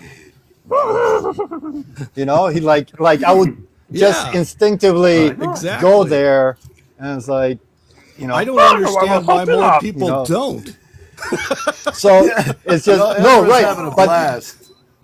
Just so y'all know, Ezra's having fun. No, but that's Oh, yeah. that's the whole thing with me, Love where you, it's like, you know, Ezra. it just comes out naturally when I'm trying to do this. Like I if I'm talking about, like, Goofy was my favorite character growing up, and like, gosh, Mickey, that's swell. You know, like, you know. So it's just something where it's like, you know, I've learned to bring those out, you know, and again, it kind of helps, kind of also when you're with other people, to relate, and it makes it easier for them to kind of break down whatever wall they have, because Yep. I grew up saying, it's like, I'm the one that has to, you know, do the thing. And being a teacher, those voices came in handy. yeah. Oh, that. during I liked college- this guy before. I love him now. So. During college, when you have Mickey Mouse making like dirty phone calls to all the people in the dorms. Oh Yeah. my gosh! Yeah, put him in bad Because it's like situations. It works. in the dorm room, you know, like, you have your phone number in your dorm, and then the phone number next to you is like just one number more. It's like you kind of figure out, it's like, all right, where's Linda at? Hey, Linda. What are you wearing? Oh, that's I saw you at the quad. I saw you at the quad. Oh, man. you know what? And You know. here's the thing. It's like, you know, one of the things, you know, you go to college, you learn things, and you go to parties. Nuh-uh. You That know, was sarcasm, Mondo. Just making sure.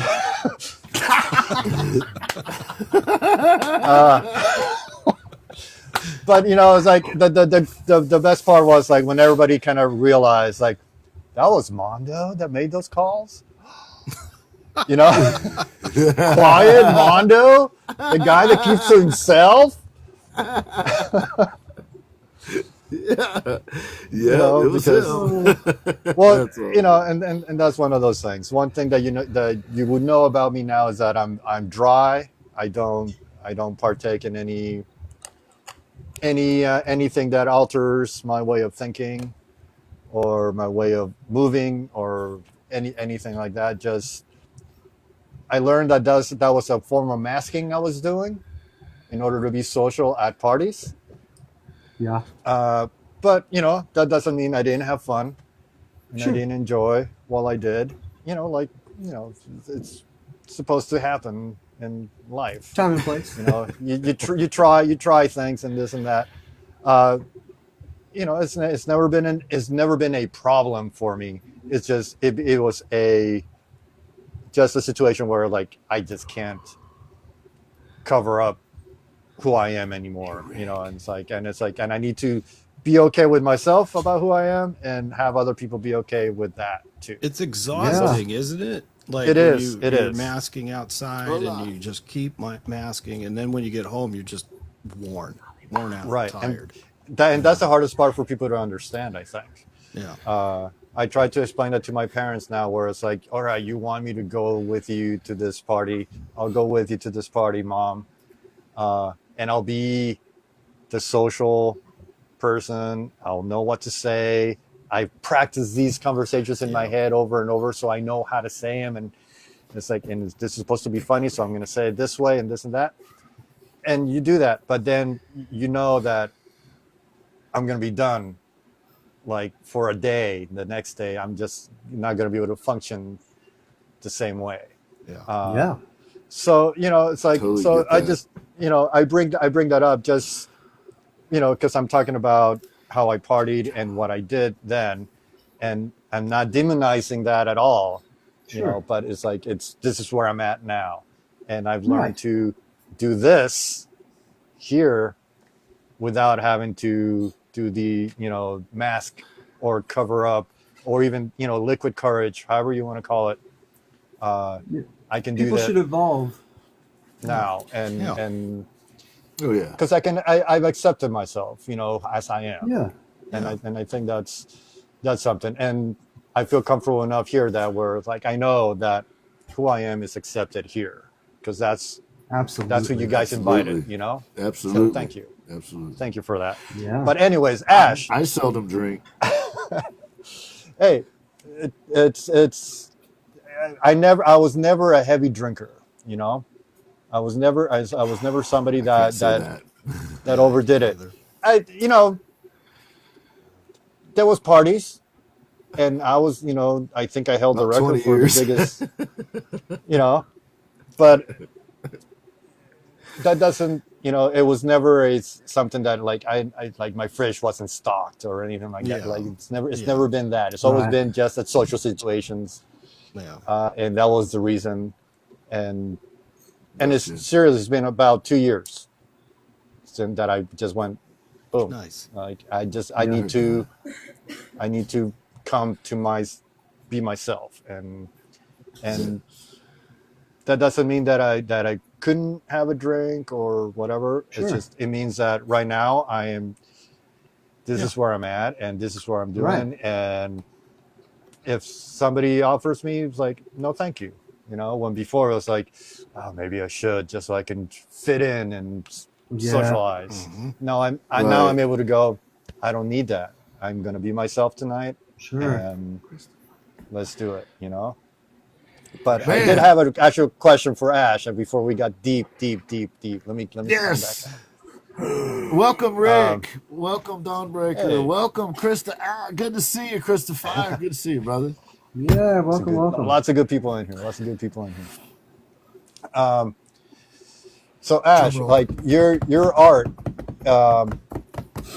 I see like a very specific style that you've developed. Like it's very, to me, it's very like I could see like heavy metal album covers, like how much like there's definitely music behind your art. Even when you're doing the Donald Duck, even when you're doing the Mickey Mouse, I can see the music in there. Is that part of it? Absolutely. Okay. I can't work without music. And the thing is, sometimes I don't know what I'm doing and I just do it. And if the music's not right, I have to keep changing the music until I get into a zone where I can work. And sometimes it comes out chaotic, and sometimes it comes out quiet looking and that sort of thing. But there has to be music. My whole life, on the weekends, my parents would play music, and I would draw, and so I would listen to everything back then.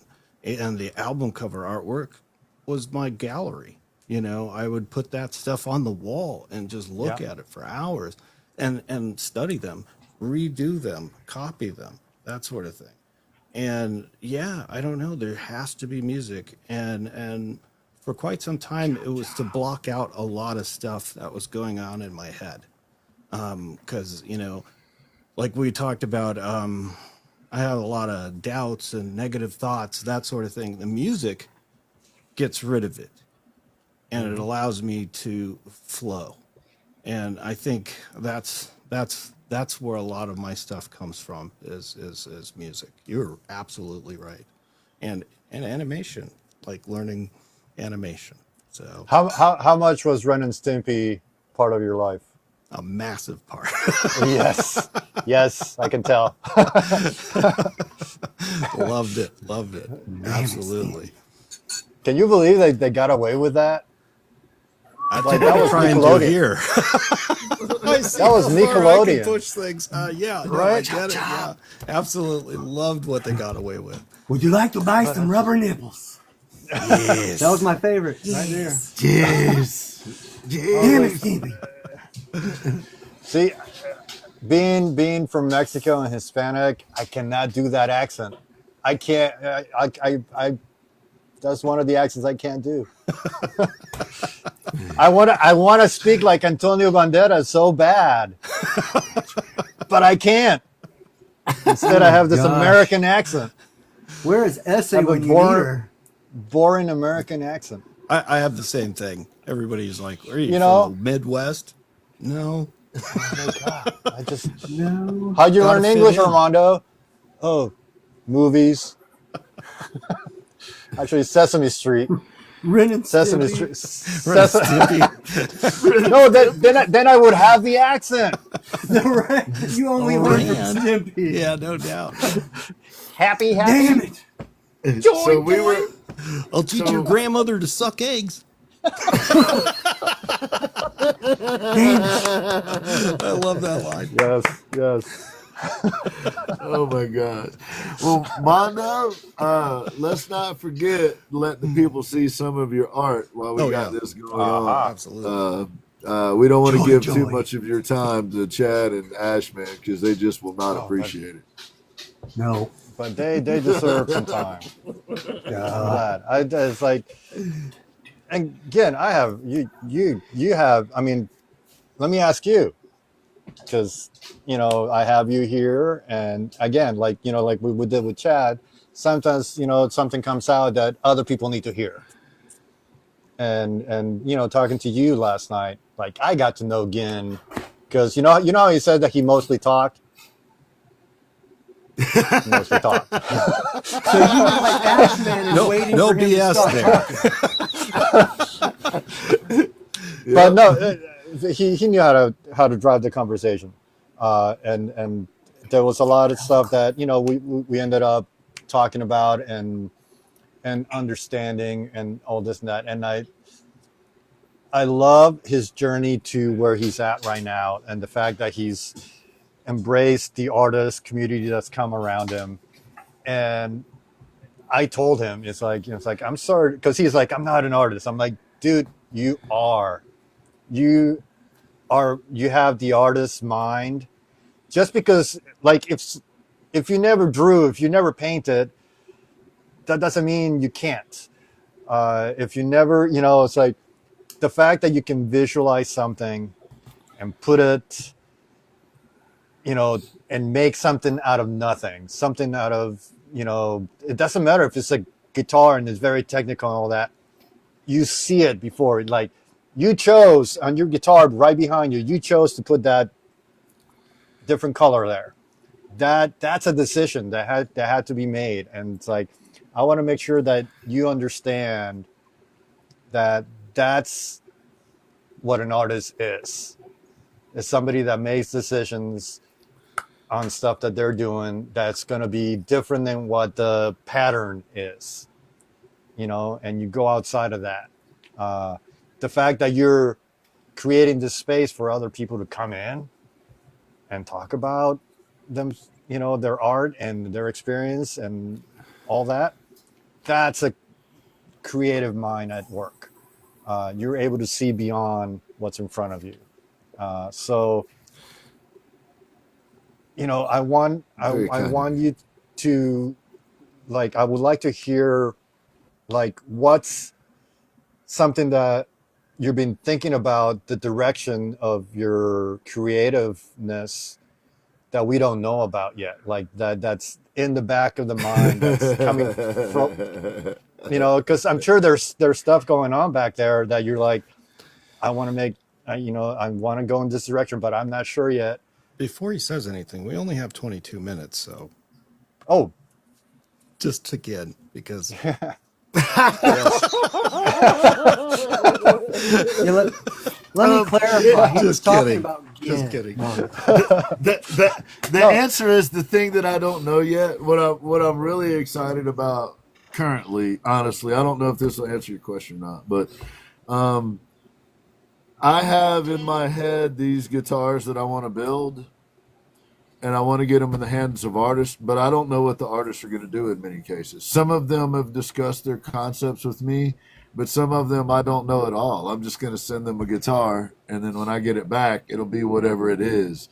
So really, that's kind of where my brain has been of late, is in that sort of world of, because the guitar thing is new to me. I've built exactly one from scratch. So my brain is very much immersed in that process and trying to figure out the jigs that I need and all the things that I need. So the thing that's, like I said, the thing that's exciting to me is that there are artists that are willing to put their work on what I do.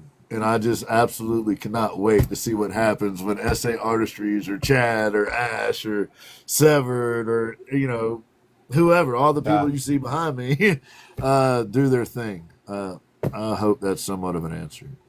Yeah, it's an answer for sure. Yeah, It's an answer. There was no right or wrong. Like I just wanted to. I wanted to make sure that you reached back there and brought something forth that most of us don't get to see, because we're all very thankful that you're still with us. Because this is what you've created this, and it's a great space, and we have a great team, man. There's a great team of folks that make all this happen. It's exactly pretty incredible. And it's like, and the fact that you want to do collaborations with other people, like stuff that you make that gets put in the hands of somebody else's to put something on something I think that's awesome. The collaboration that's going to happen there is going to be something I can't wait to see what happens. And as a furniture maker, there's art to it. Right. Yeah. Nakashima. Yes. Yes. Oh, yeah. Wow. I guess, when I say that, I do have a concept of artwork, and you're right. George Nugget, he's pretty amazing. This guy, if you're not familiar with him, check him out. He's incredible. His furniture is who I kind of model my, I actually didn't model after him. I was building stuff and found him and was like, my stuff is similar to his. Cool. I'm not as crazy as I thought. But it's the difference to me is I learned a lot from all of y'all as artists, because not only is the training there, but there's also, when you paint or you burn or you're just using a different skill set of things that I haven't experienced that much. Minimally, I've done a little bit just to get by, but so when I'm trying to be respectful of people who make a living with their art and are people make a living with their art. Right. What? People that have the formal training to be an artist. I don't call myself a luthier. You know what I mean? I'm a guy that builds guitars. All right. What you got, Mondo? What you got? I told you, man. I don't play guitar. I don't know what you're talking about. What? Nice. That's a C chord, by the way. There's chords? Johnny, your name came up yesterday. Johnny Ray. Yeah, that was the C chords. See, you know enough of that. No, like we were talking about, it's like Ginn was like, Chad and Ash are musicians, and and then he's telling me how he's going to introduce me, and he's like, he's an artist, he's a photographer, he's a musician. And I was like, oh, compared to those two guys, no. It's like, please. I like to play guitar, and that's about where it's at. It's like I bought a guitar on eBay for $80. That's the guitar I bought on eBay for $80 in 1956. He's really 84. he's really 84, y'all. It's like moisturizer. Good living. Is that it? That Japanese. He's been that Japanese blood. Slathering, yeah. The Japanese. There's really cool filter you can put on. I think we both have it for our hair. Yeah, Ash, I was going to say, I think you might have been outdone this evening on the show for nicest hair. You might have been outdone. I think Mondo has you beat. We're just not wearing hair. I have like beard envy right now. Like I can't do that. Those Mondo locks or something, though, man. He's giving you a run for your money, Ash. He is, dude. I got it upside down. See, just. Oh. I love it. I love it. I love it. I love it. I love it. All right. So I don't know how we want to move on from that. A clumsy transition will be had. Right. I was like, dude. All right. So I don't know. I just put some. I'm going to start with some of the stuff where, you know, I'm gonna try to blow you up, Mondo, but we've been having trouble with this lately. But I'm gonna try to make your screen the biggest one. Yeah. Yeah. And we've been having trouble getting it to cooperate with us. So bear with me. Looks like it's working. I'm gonna try to make you larger than life, Mondo. Just don't show my pantless legs. There he is. Dang. There we go. Pantless legs. You and I'm Chad. kidding. I am wearing pants. Just they're the same color as my legs. That's all. All right. So I wanted to start with like kind of how I got started on TikTok, and everyone was calling me the mushroom person because I started doing like the mushroom heads. That's cool, man. Mushroom faces. Nice. So in the beginning, that's what everybody saw because that was the little kick I was on, and I have tons of those different faces, different, you know. It's just here's another one. So Mondo, as you're starting getting into showing us your art, man, let the people know that you have a link. You have a link tree. I do have a link tree. I will be adding his link tree to my link tree. So when we're doing flow states, we can talk about him. But if you look in his link tree, you can find his stuff. Do you do commissions, Mondo? I do commissions. Yes, I've done a lot of commissions. Everything I show you here is, you know, if somebody's interested, they can shoot me a message. We'll figure out how to do that. Oh man, that's dope. I love that one. So you know how we were talking about with Chad, how there's like thought behind everything, and to me, like you can see my influence from Da Vinci and how he would incorporate, you know, like the nature of like, and then the beauty that can be happening here, even though the depiction of it is yes, you know, I love it. Yes. So it's I always love that juxtapose. Yep. Oh, there it is again. You know, It's awesome. That's cool. but yeah, so there's that. One of the other things that I do a lot of, and it's a big part of my repertoire of art. It's the balloons. I do the balloons a lot. There's something for me as a young person. Balloons were like in the beginning, you know, they were magical. These things that float in the air, you know, and you let go and they just keep going up in the air and it's all this and that. And it's like, that was childhood, right? And then you just grow up and the reality of it all is like, it's just helium is lighter than air. So it floats. And it, to me, it's like believing in the magic of the balloons is me not wanting to grow up. Right me on. not wanting to, me holding on to those things that made me happy as a kid, where it's like, because you grow up and like, oh, you're not supposed to like toys anymore. I got Don't tell Ash. just so I can show off. Don't tell Ash. We're gonna have to hang out and Remember this guy? I know. Thundercats. Oh, Isn't that man. Thundercat, dude? Oh, That's Thundercats. That's I got a I got- Thundercats T-shirt I love to sport all the time. I got Thank you, wife. Panthro up there. Nice. I have a bag full of He-Man figures. Anyways, Nice. Yes. the fact that I want to hold on to my childhood is why the balloons come to my. That's beautiful.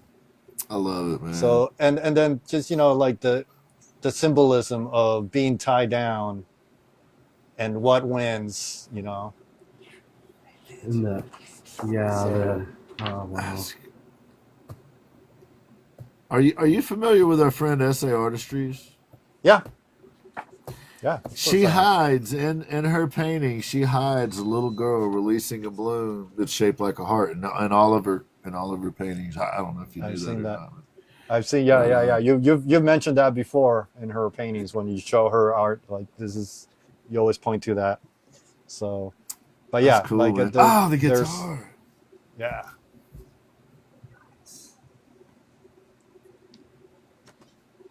So and I have many versions of the balloons. But they all look like your style, man. They all look like Yeah. Mondo drew them. That's the thing I love about your art, man. It looks like you. It looks like you drew it, or painted it, or Is there a conscious decision or representation by the yellow? I noticed that a lot of the balloons are yellow. yes, Lost Paintbrush. The movement. There's always movement in his stuff. That's a good point. The yellow. I don't think I have a conscious representation. It could be just an aesthetic choice at Sure. the moment. Sure. I try to pick a different color every time, so I don't get stuck with just the red balloon or Right. which is the typical thing. I did do a series of red balloons with animals, like animals hanging from red balloons, that I used to help raise money for cystic fibrosis, the Cystic Okay. Fibrosis Foundation, and I did it to TikTok, and we raised about $240, which was great. That's Great. awesome. And it was all the people that jumped in and just to buy a little piece like that just to create. They were this size, and I was so thankful that people helped raise money for that. These next pieces, this is the last one I did. This was not meant to be. He's drinking his coffee in space. Yeah. This was on printer paper. This was supposed to be my sketch. Yeah. To do it on watercolor, but You I got was carried like, away, no, I just Yeah. finished it. But yeah, this is the last one. I do my sketches on the printer paper just to practice. Yeah. But yeah, this one I like. I don't know what it is about it. It's like I was kind of feeling like it's the MTV generation. Somehow we the astronaut is part of that, and Yeah. Wonderful, man. Yes, yeah, it is. Yeah, dude. The coffee and the whole, dude, just. yeah, it's. I woke up with that image in my head, so I had to put it down. Don't you love that? Yeah, it was amazing. Dream about something, get up, and you're like, I gotta go make this right now. I gotta put it down on paper. So I was telling Ginn, I do photography, and I this coming up, I have I do photography every year for this group that does. They're like a circus act. They do silks, they do lyra, they do juggling, they do the pole dancing. So and they do it. The art director owns this theater in Cottonwood, Arizona, and they put on a show every year with a different theme. And I do their promotional photography for the show, so I get to see the show before everybody else, and I get to see them practice, and Nice. we do the promotion. So this year they're doing one. Oh, and every year they also have like a feature artist that puts art on the walls in the theater. And this year I'm doing the photography, and I'm also the feature artist. Oh, Wow. wow. So I get to Nice, put up man. some of my artwork. So, and the theme for this year is Under the Sea Mermaids. If you've seen my lives, you've seen that I've been working a lot with under the sea stuff. That's where the mermaids come from. But yeah, lately I mean, like, I need to do something different than mermaids. That's awesome. I love that piece. That's That's cool, cool. man. It's like, but That's my how you favorite start that detail is one. those bubbles coming out of the Yeah. dam. Yeah, That concerns me. that's awesome. Oh, what do you think he's feeling? He's all As a wet diver- inside now. As a diver, that concerns me. Yep. The bubbles are But- concerning. But that's the story, though, right? Like, Yeah. how did he Yeah. bump his head? It's like, what's gonna happen now? So, yeah, like something where it's like, oh, this is. But like I again, copy paper. But That's yep, cool. there it is. Man. That's But dope. that I'm a one- sucker for tentacles. Oh, Haha, sucker for tentacles. haha. I get it. Trying to be funny, but you know. So this is the copy paper sketch, and this is the watercolor. Oh wow. So it kind of gets an idea of like the process that I go to sometimes when I have a very specific idea. Yeah. And what I don't have with me is the paper where I have like all the different variations of what this could have been. Mm. So what was that? Oh, here's you make, you fall in love with a mermaid. What do? Ah, dude, that's Oh, amazing. seaweed bouquet. That is cool. Oh, that's great, man. That is just great. I love I it. like got the gnarly bubbles. piping going up. And there's bubbles. And there's bubbles. Those disconcerting bubbles, man. It doesn't end well for those guys. More tentacles. Ooh. Oh, that's great. I like that. That's uncomfortable. Eve's I'm- artistry I'm- must be in charge of the dive team. That must be what's going on. I'm trying. I'm trying to, like, because I started with mermaids. I was like, how can I make Yeah. something different? Yeah. Oh, that's cool. Wow. It's like baby pigeons. You don't see baby mermaids, merbabies. Right? Merbabies. Merbabies. And again, like, how can I make a mermaid without showing all the tropes, Yeah. the shells and the tail? Oh my. Dude. That's so cool. Dude. Wow. So That's hopefully it cool, still man. gets the idea of a mermaid. Ash, you'll like this one. Yes. Oh, yeah. Yo, awesome, dude. Oh, my God. That is cool. Oh yeah, Turn that Green one's very Skeleton. cool. Oh, dude. That's next level cool right there. So I was like, Mondo, ladies and gentlemen. Oh, wow. Oh, Nice. that's cool too. Right on. that one we gotta be careful. We don't want to get flagged. Because I gotta, That's all right. it's just- We got Ash. Gotta We make- got we got. It'll Ezra. be all right. we'll blame Chad and Ooh, Ezra will get peekaboo. us out of it. Peekaboo. Peaky. So here's like a conscious choice. There's no belly button Right? because mermaids are hatched because they're part Yeah. fish. Right? So it's like one of those conscious choices that you make. It's like, if mermaids were born, then they'd be more like whales, part whale. Yeah. So, Right, Lartone? They are. That's cool. Wow. Oh, that's dope. I like the seahorse. That's cool. Yeah.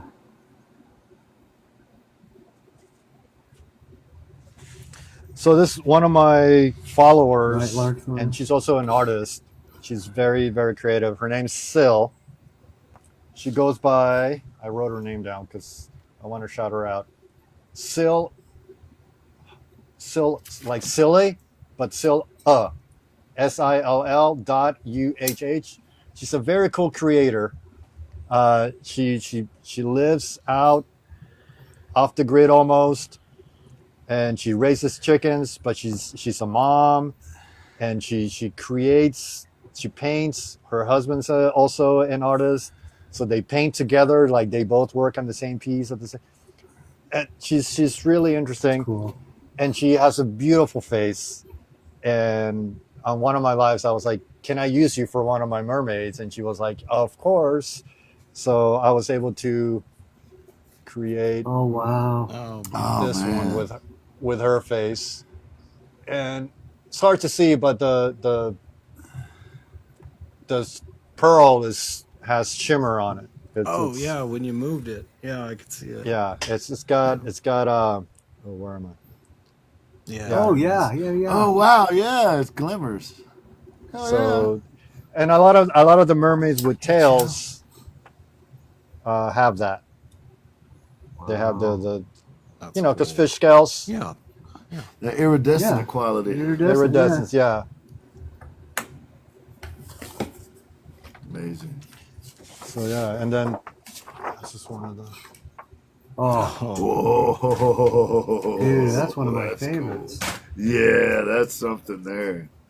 It's, Look at you know, that. I'm thinking it's like, how can I make a mermaid without showing everything? You know, like, Yeah. how can I convey that idea of a mermaid? The mystery you know, of it is Right. awesome. It's like, Yeah. like Yes. what's the story there? I mean, because at first, this is all I was making. I was just making these typical mermaids, and that's pretty cool though. it's cool, it's fun, but it's like I'm like that's like it's been done. Yeah. And the cool journey that I'm finding myself in is finding out how can I make these interesting and different, and is the fact that it's taken a journey and it's developing. That's what's driving me right now. You know, Yeah. it's like That's I'm not awesome. just stuck doing the one thing. It's like I'm like waking up and going like, oh, I need to draw that now because I thought Nice. about it. You know. Yes. So it's like, and this one's not mermaid, but it's one that it has something to do with, you know, just kind of how sometimes you feel a certain Yeah. way. Mm. And this is how I work it out. You know, You mean fish people? Crimson said, "You mean fish people?" That's awesome. fish people.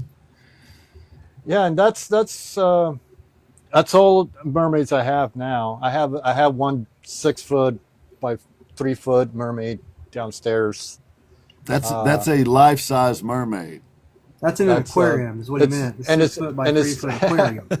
she's my prisoner. He feeds her But- well. That one's every morning just a little.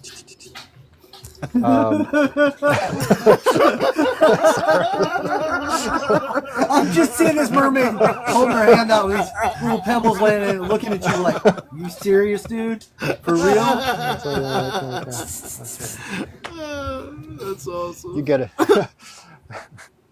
But you know, that one's charcoal, and I did it all in charcoal, and it's like, and I it might be on my feed. If not, I'll make sure to post it before anything. Y'all, he yeah. glassed over this earlier, but he's a photographer. He's been in fashion magazines. He's been in interior design magazines. What? I mean, he's published. He's a published. I mean, he's good done you're a lot of photographer, stuff, but y'all. you kind of left it at that. Yeah, he didn't even tell y'all the cool part that you know, he actually did he's got a gig where I don't want to describe it as a circus show. That's me. So we did the swimsuit on Runway magazine. Nice. What? But that was a long Get time outta ago. Here. dude. You're No, in these are- Runway these are- magazine. Look at that. These are mine. Yo. That I've done some commercial. Yeah, you missed a few details there, Mondo. Well, Just a couple minor details there.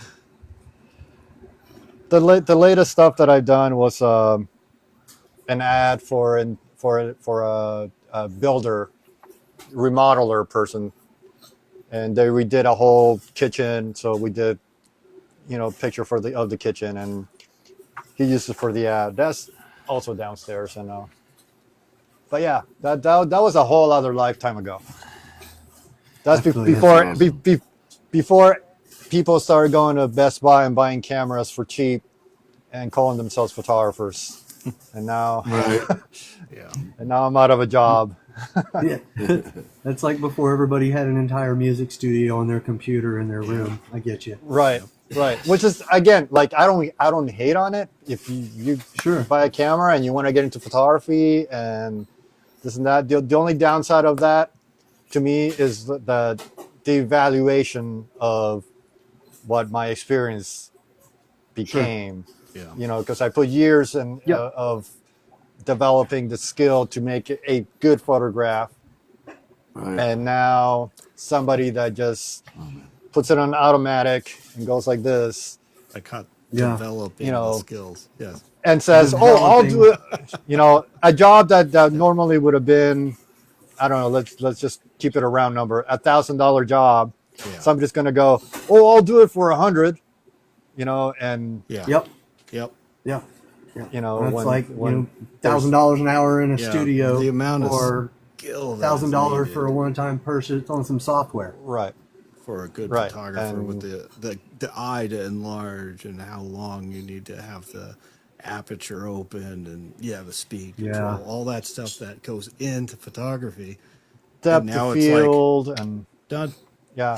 Well, and again, Yeah. here's the thing: Platforms it's like evolve. I am not gonna hate on it because do I use my my phone to take pictures sometimes for not professional photos, but do I enjoy taking pictures with my phone? Oh heck yeah! Oh, yeah. How awesome it is that anywhere I go I can just look at this sunset. Boom. You know, it's like that's.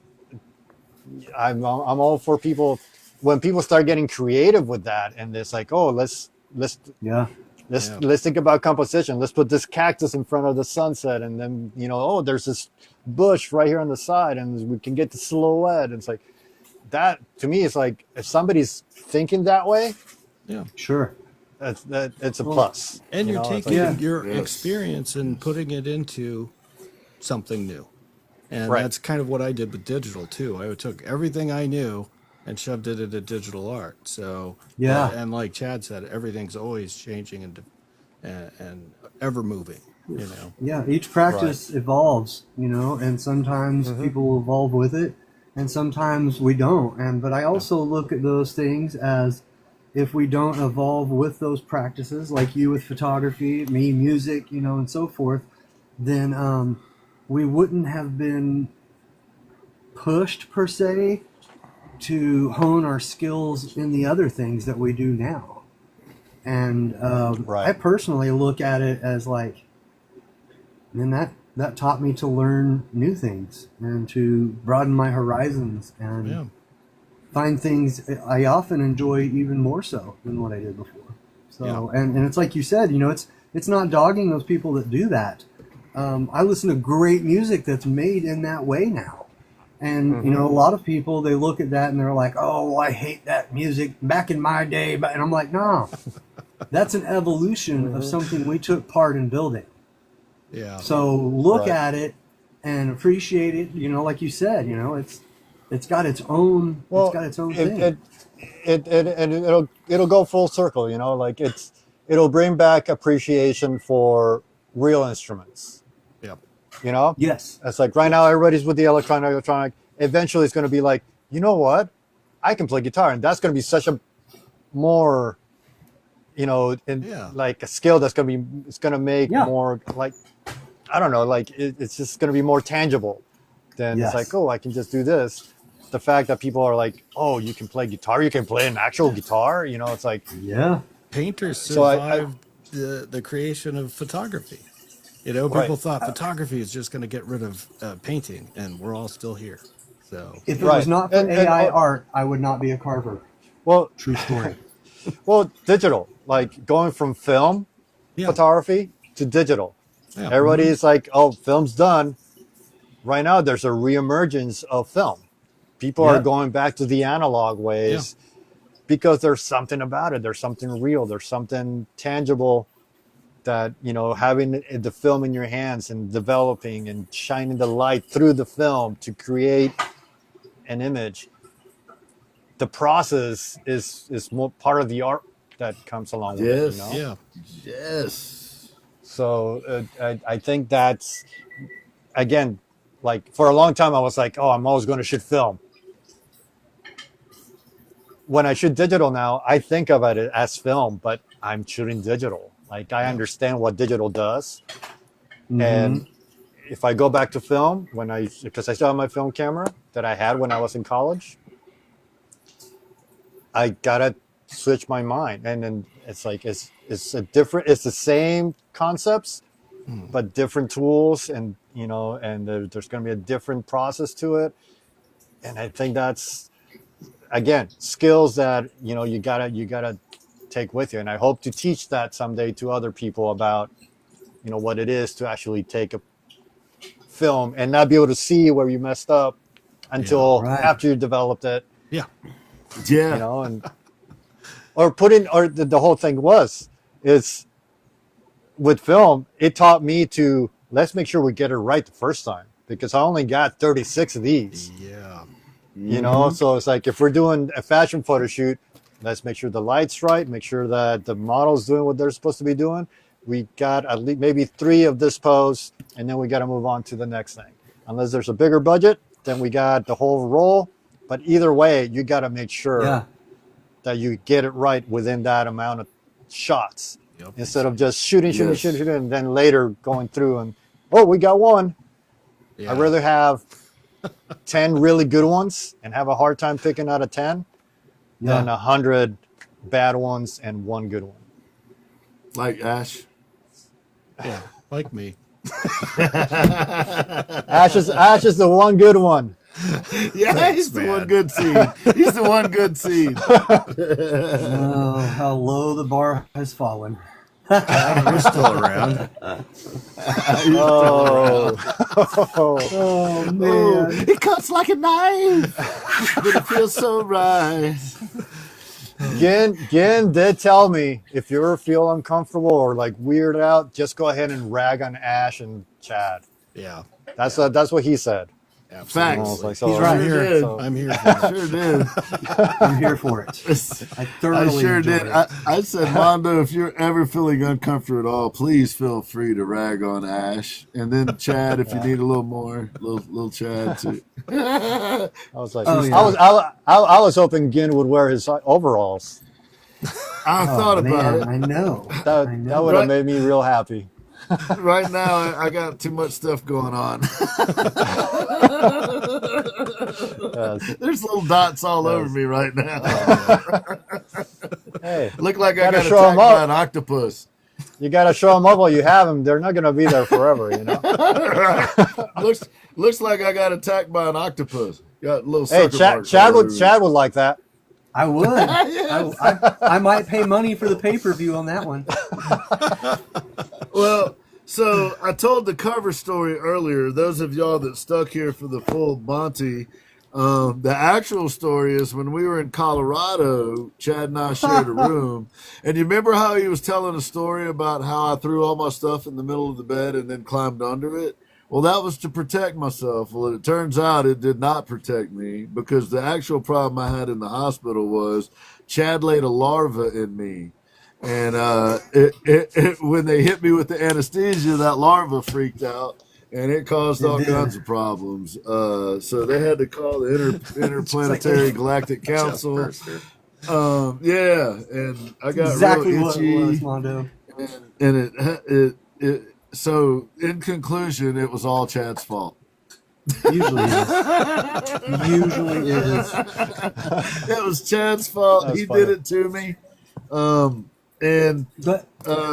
There's now a restraining order. He is no longer allowed to leave larva in me anywhere. just had to do it. Oh, I thought it was a straining order. I thought I was supposed I to be know. Oh, I messed this all up again. Gosh. An order for straining. That's how I took that. I was like, sure. I'm strenuous all the time. Nice. So, Mondo, is there anything that you wanted to discuss or get to that we did not get to yet today? Or is there anything that we got wrong that we need to make sure we get right? How long do we have? How long you need? No, Need, man. No. Here's if anything, like the one thing I always want people to take from whenever I taught or whenever I'm on live is that if you want to do art, if you come into my live or meet me in real life and you tell me, oh, I wish I could draw. I wish I could do some art. The answer you're going to get from me is like, yeah, you can. It's like you just need to do it. My definition of talent, because we throw that word around too easily, is it's not just the ability to do something, it's the love and that you have for something that you do it so much that you get good at it. Put the work in. So yeah, you got to put the work in. So when somebody's like, "Oh my God, you're so naturally talented, like God-given talent," yes, I'll tell you that, okay, but don't dismiss all the effort that I put in. It's like hearing overnight success. Right, like no such thing. And that's not to say that there's people out there that could probably pick up a brush that never have and create an amazing painting. Those people exist. Yeah. But that doesn't, to me, it's more about, it doesn't matter that they can do that. If they don't love to do it, they're going to be like, all right, enough of that. Yeah. It's like, they're not going to do it again. Yeah. Even if they're good at it. If I'm 6'8" and have long arms and I don't like basketball, I'm not going to be good at basketball. It's like the physical attributes only take you so far. There's people with no arms that paint with their feet. Right. It's like so to me it's like the ability's there if you put the effort into it. So it's like when if anybody comes in here or everybody's in here that says, oh, I wish I could draw like that guy or that guy or that guy or create guitars like that guy, you can. You just got to put the time and effort into it. So to me, it's like I wanted to learn how to play guitar. I bought a guitar and learned. Yep. It's like I'm not a guitar player. I'm not a musician, but I learned how to play guitar. I can pick up a tune and it's like, all right, good. Again, it's not what I love to do, but I wanted to learn how to do it, and I went and learned. There you go. Same with any other skill that I would like to pick up. I'm gonna go try it, and if I love it, I'm gonna get good at it. Yes, that's all there is. That's all there is to it. Heck yeah. So I'm sorry. Go ahead, Mondo. I'm sorry. No. Please. I was just gonna say you had a few questions. Freak was asking about using your mermaid skeleton. Merman skeleton as a reference. He was asking some permissions on maybe doing that. And Eve would like to know what your live schedule is. Yes, I think he was hoping to use that as a reference. Well, a screenshot, you can. There you go. There's the chance. Get that screenshot. Get your screenshot, Freak Morbidity. If not, hit me up. I wanted to make sure you're looking at my crazy face really weird while you're looking at that screenshot. So I'm all like... And yes, Chell, talent is a complicated word. And that's why I hesitate to use it, because people don't think to include what Mondo included, which was the work part. Talent is worthless if you don't do anything with it. You got to put the work in, no matter how good you are. So I love that. The times, the folks would like to know what time they could catch you on, Mondo. And how do they get in touch with you if they'd like to do a commission? And the stuff that you were showing us, if it's for sale, how do they get in touch with you for that? I have through the link tree. There's the best way to communicate with me is through the link tree on my Insta account. That's an easy way to convey, as far as messages go, convey like just text without limit and images as well, like in case there's references that I need to know. And just I'll see it more because here, like on this app, when somebody sends you a message and then people like your stuff, it kind of gets sent down. Yeah. And then you don't see it until later, and you miss it, or you, if ever. So it's like, yeah. So the best way to get a hold of me would be through there, because then it's right at the top and I can respond right away. But as far as schedule goes, I don't necessarily have one. It's more about I probably should, because I do have a following. I used to be more consistent. I'm looking for work right now, so like if once I get a job that's more consistent, I might be able to have a schedule. But for now, it's just whenever I'm not trying to make a living, and I have some time to put into this, because I enjoy it, and I enjoy the people that come into my lives. And if somebody new comes in, I enjoy it even more, because especially when they interact and I get to know somebody about, from, I don't know, a place in the world that I haven't been at, I think that's important. Yes. Ash, we need to do coffee, because you're right there. You're right on the other side of the airport. Yeah, they're like an hour, less than an hour from each other. Yeah. You guys gotta go to go have a hot dog together. Ash loves hot dogs. There you go. And he'll show up smelling like hot dog water if you talk real sweet to him. I ain't you. If you talk real sweet to him. Yeah, but you can mimic. You can do the mimic thing. Just a little dab behind each ear. Man, I got a very serious question before I go put my kid to bed. Has anyone ever told you that you look like, or are you related to I was waiting for that. my favorite actor in the world, Jeff Goldblum? First time I heard that, I was like, no. And especially now with the glasses, there's even more I get it. If it's I just don't see it. It comes from a place of absolute love. Absolute love. You know what would help Ginn here to get 1 million views is if you just looked right in the camera and said, "Life finds a way."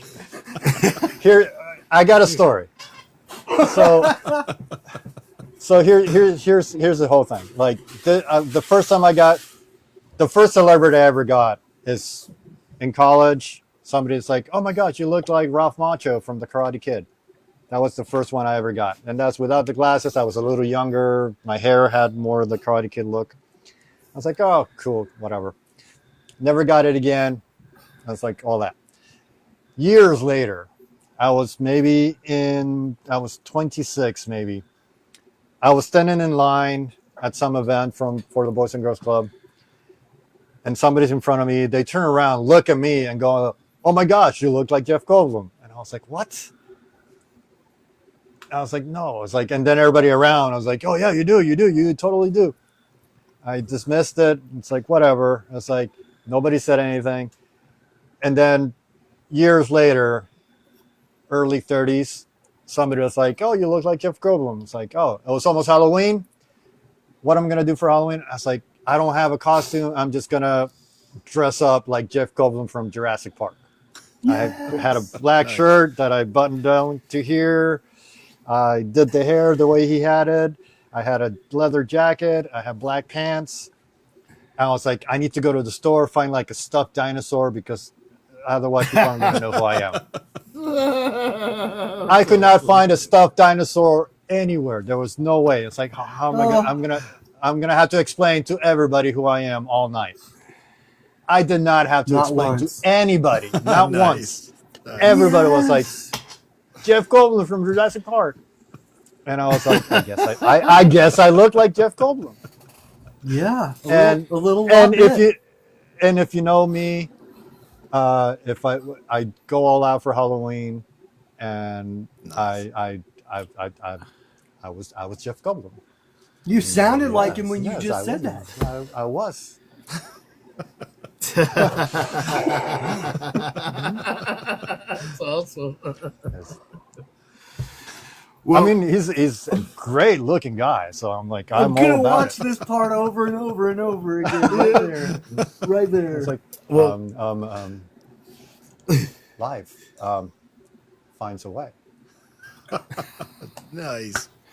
Jeff Fucking die Goldblum, ladies happy. and That was gentlemen. awesome. Jeff Goldblum, ladies and gentlemen. Jeff Goldblum Well- doing Shaggy. Zoinks, like life finds a way. Awesome.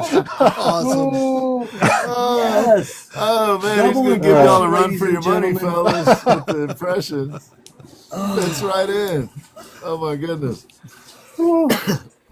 Well, man, it has been an absolute honor to have you on, Mondo. I mean it. I mean it when I say I have a lot of respect for you, man, and the way you treat people, the way you move. I learn a lot just kind of observing how you do your thing. You are way better at it than I will ever be, but I'll keep trying. Your artwork is incredible. The way you teach people is incredible. The way you treat people is incredible. And you know, it goes to your character, man. You wanted to spend part of your time on a show where these assholes are on every show, and you wanted to do a little bit of an interview with them, man. I just think that was the coolest Well, thing ever. I hope that everybody got to know a little more about them, because you know, we see you guys and you guys are always joking around and all that, and it's like, I know that there's something serious there. We need to know about the deep, you know, because it's there, and it's like, and we cover it up with the silliness and all this and that. Yeah. Ash and Chad, Right.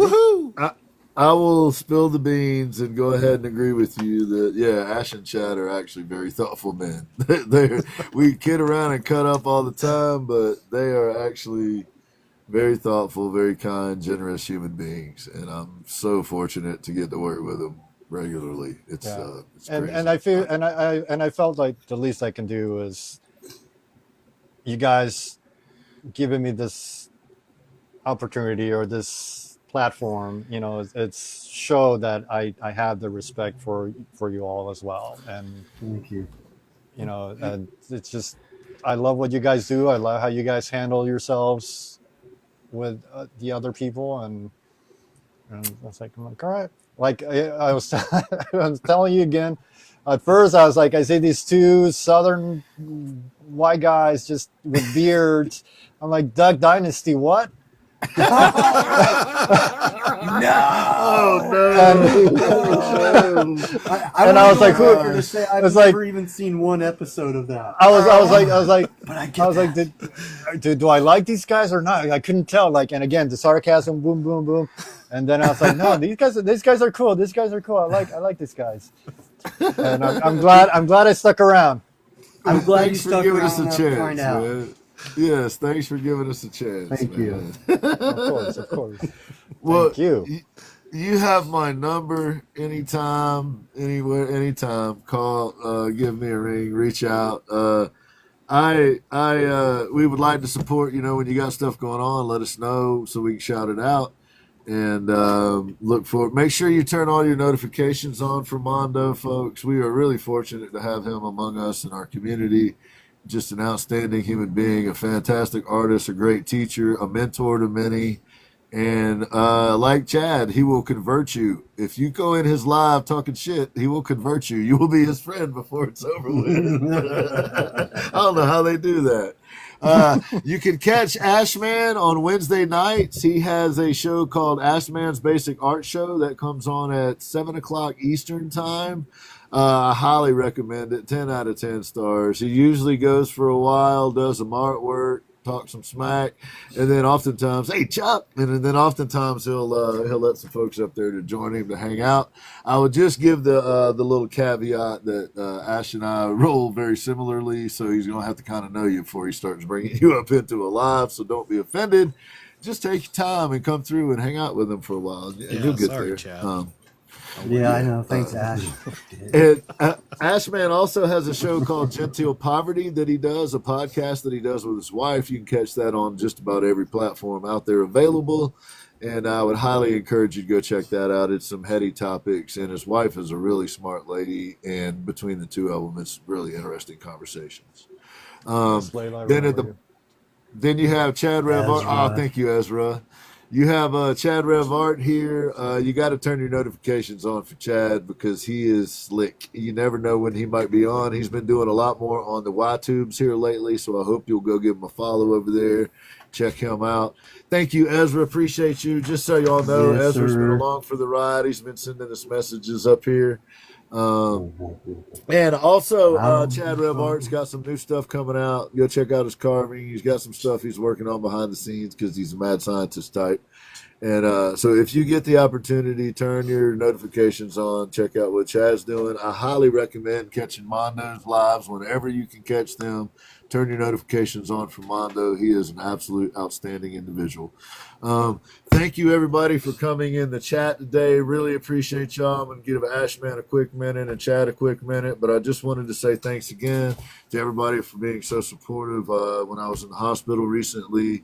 And thank you to Chad and Ash and S.A. and Severed and Kira and Eve specifically. Thank y'all for communicating with my wife. I'll never be able to express to you how much that means to me. And I'm so grateful to all of you. And I'm really glad to still be here. So, Ash, Chad, you got anything? Well, man, you know I respect your work. I respect you as a person. I respect how you communicate with other people. And now I can't see anything but Jeff Goldblum. You're welcome. You're welcome. Thankfully, there's other people that could do impersonations on this platform here too. I appreciate that. Also, if you need anything or if you just want to hang out, just hit me up.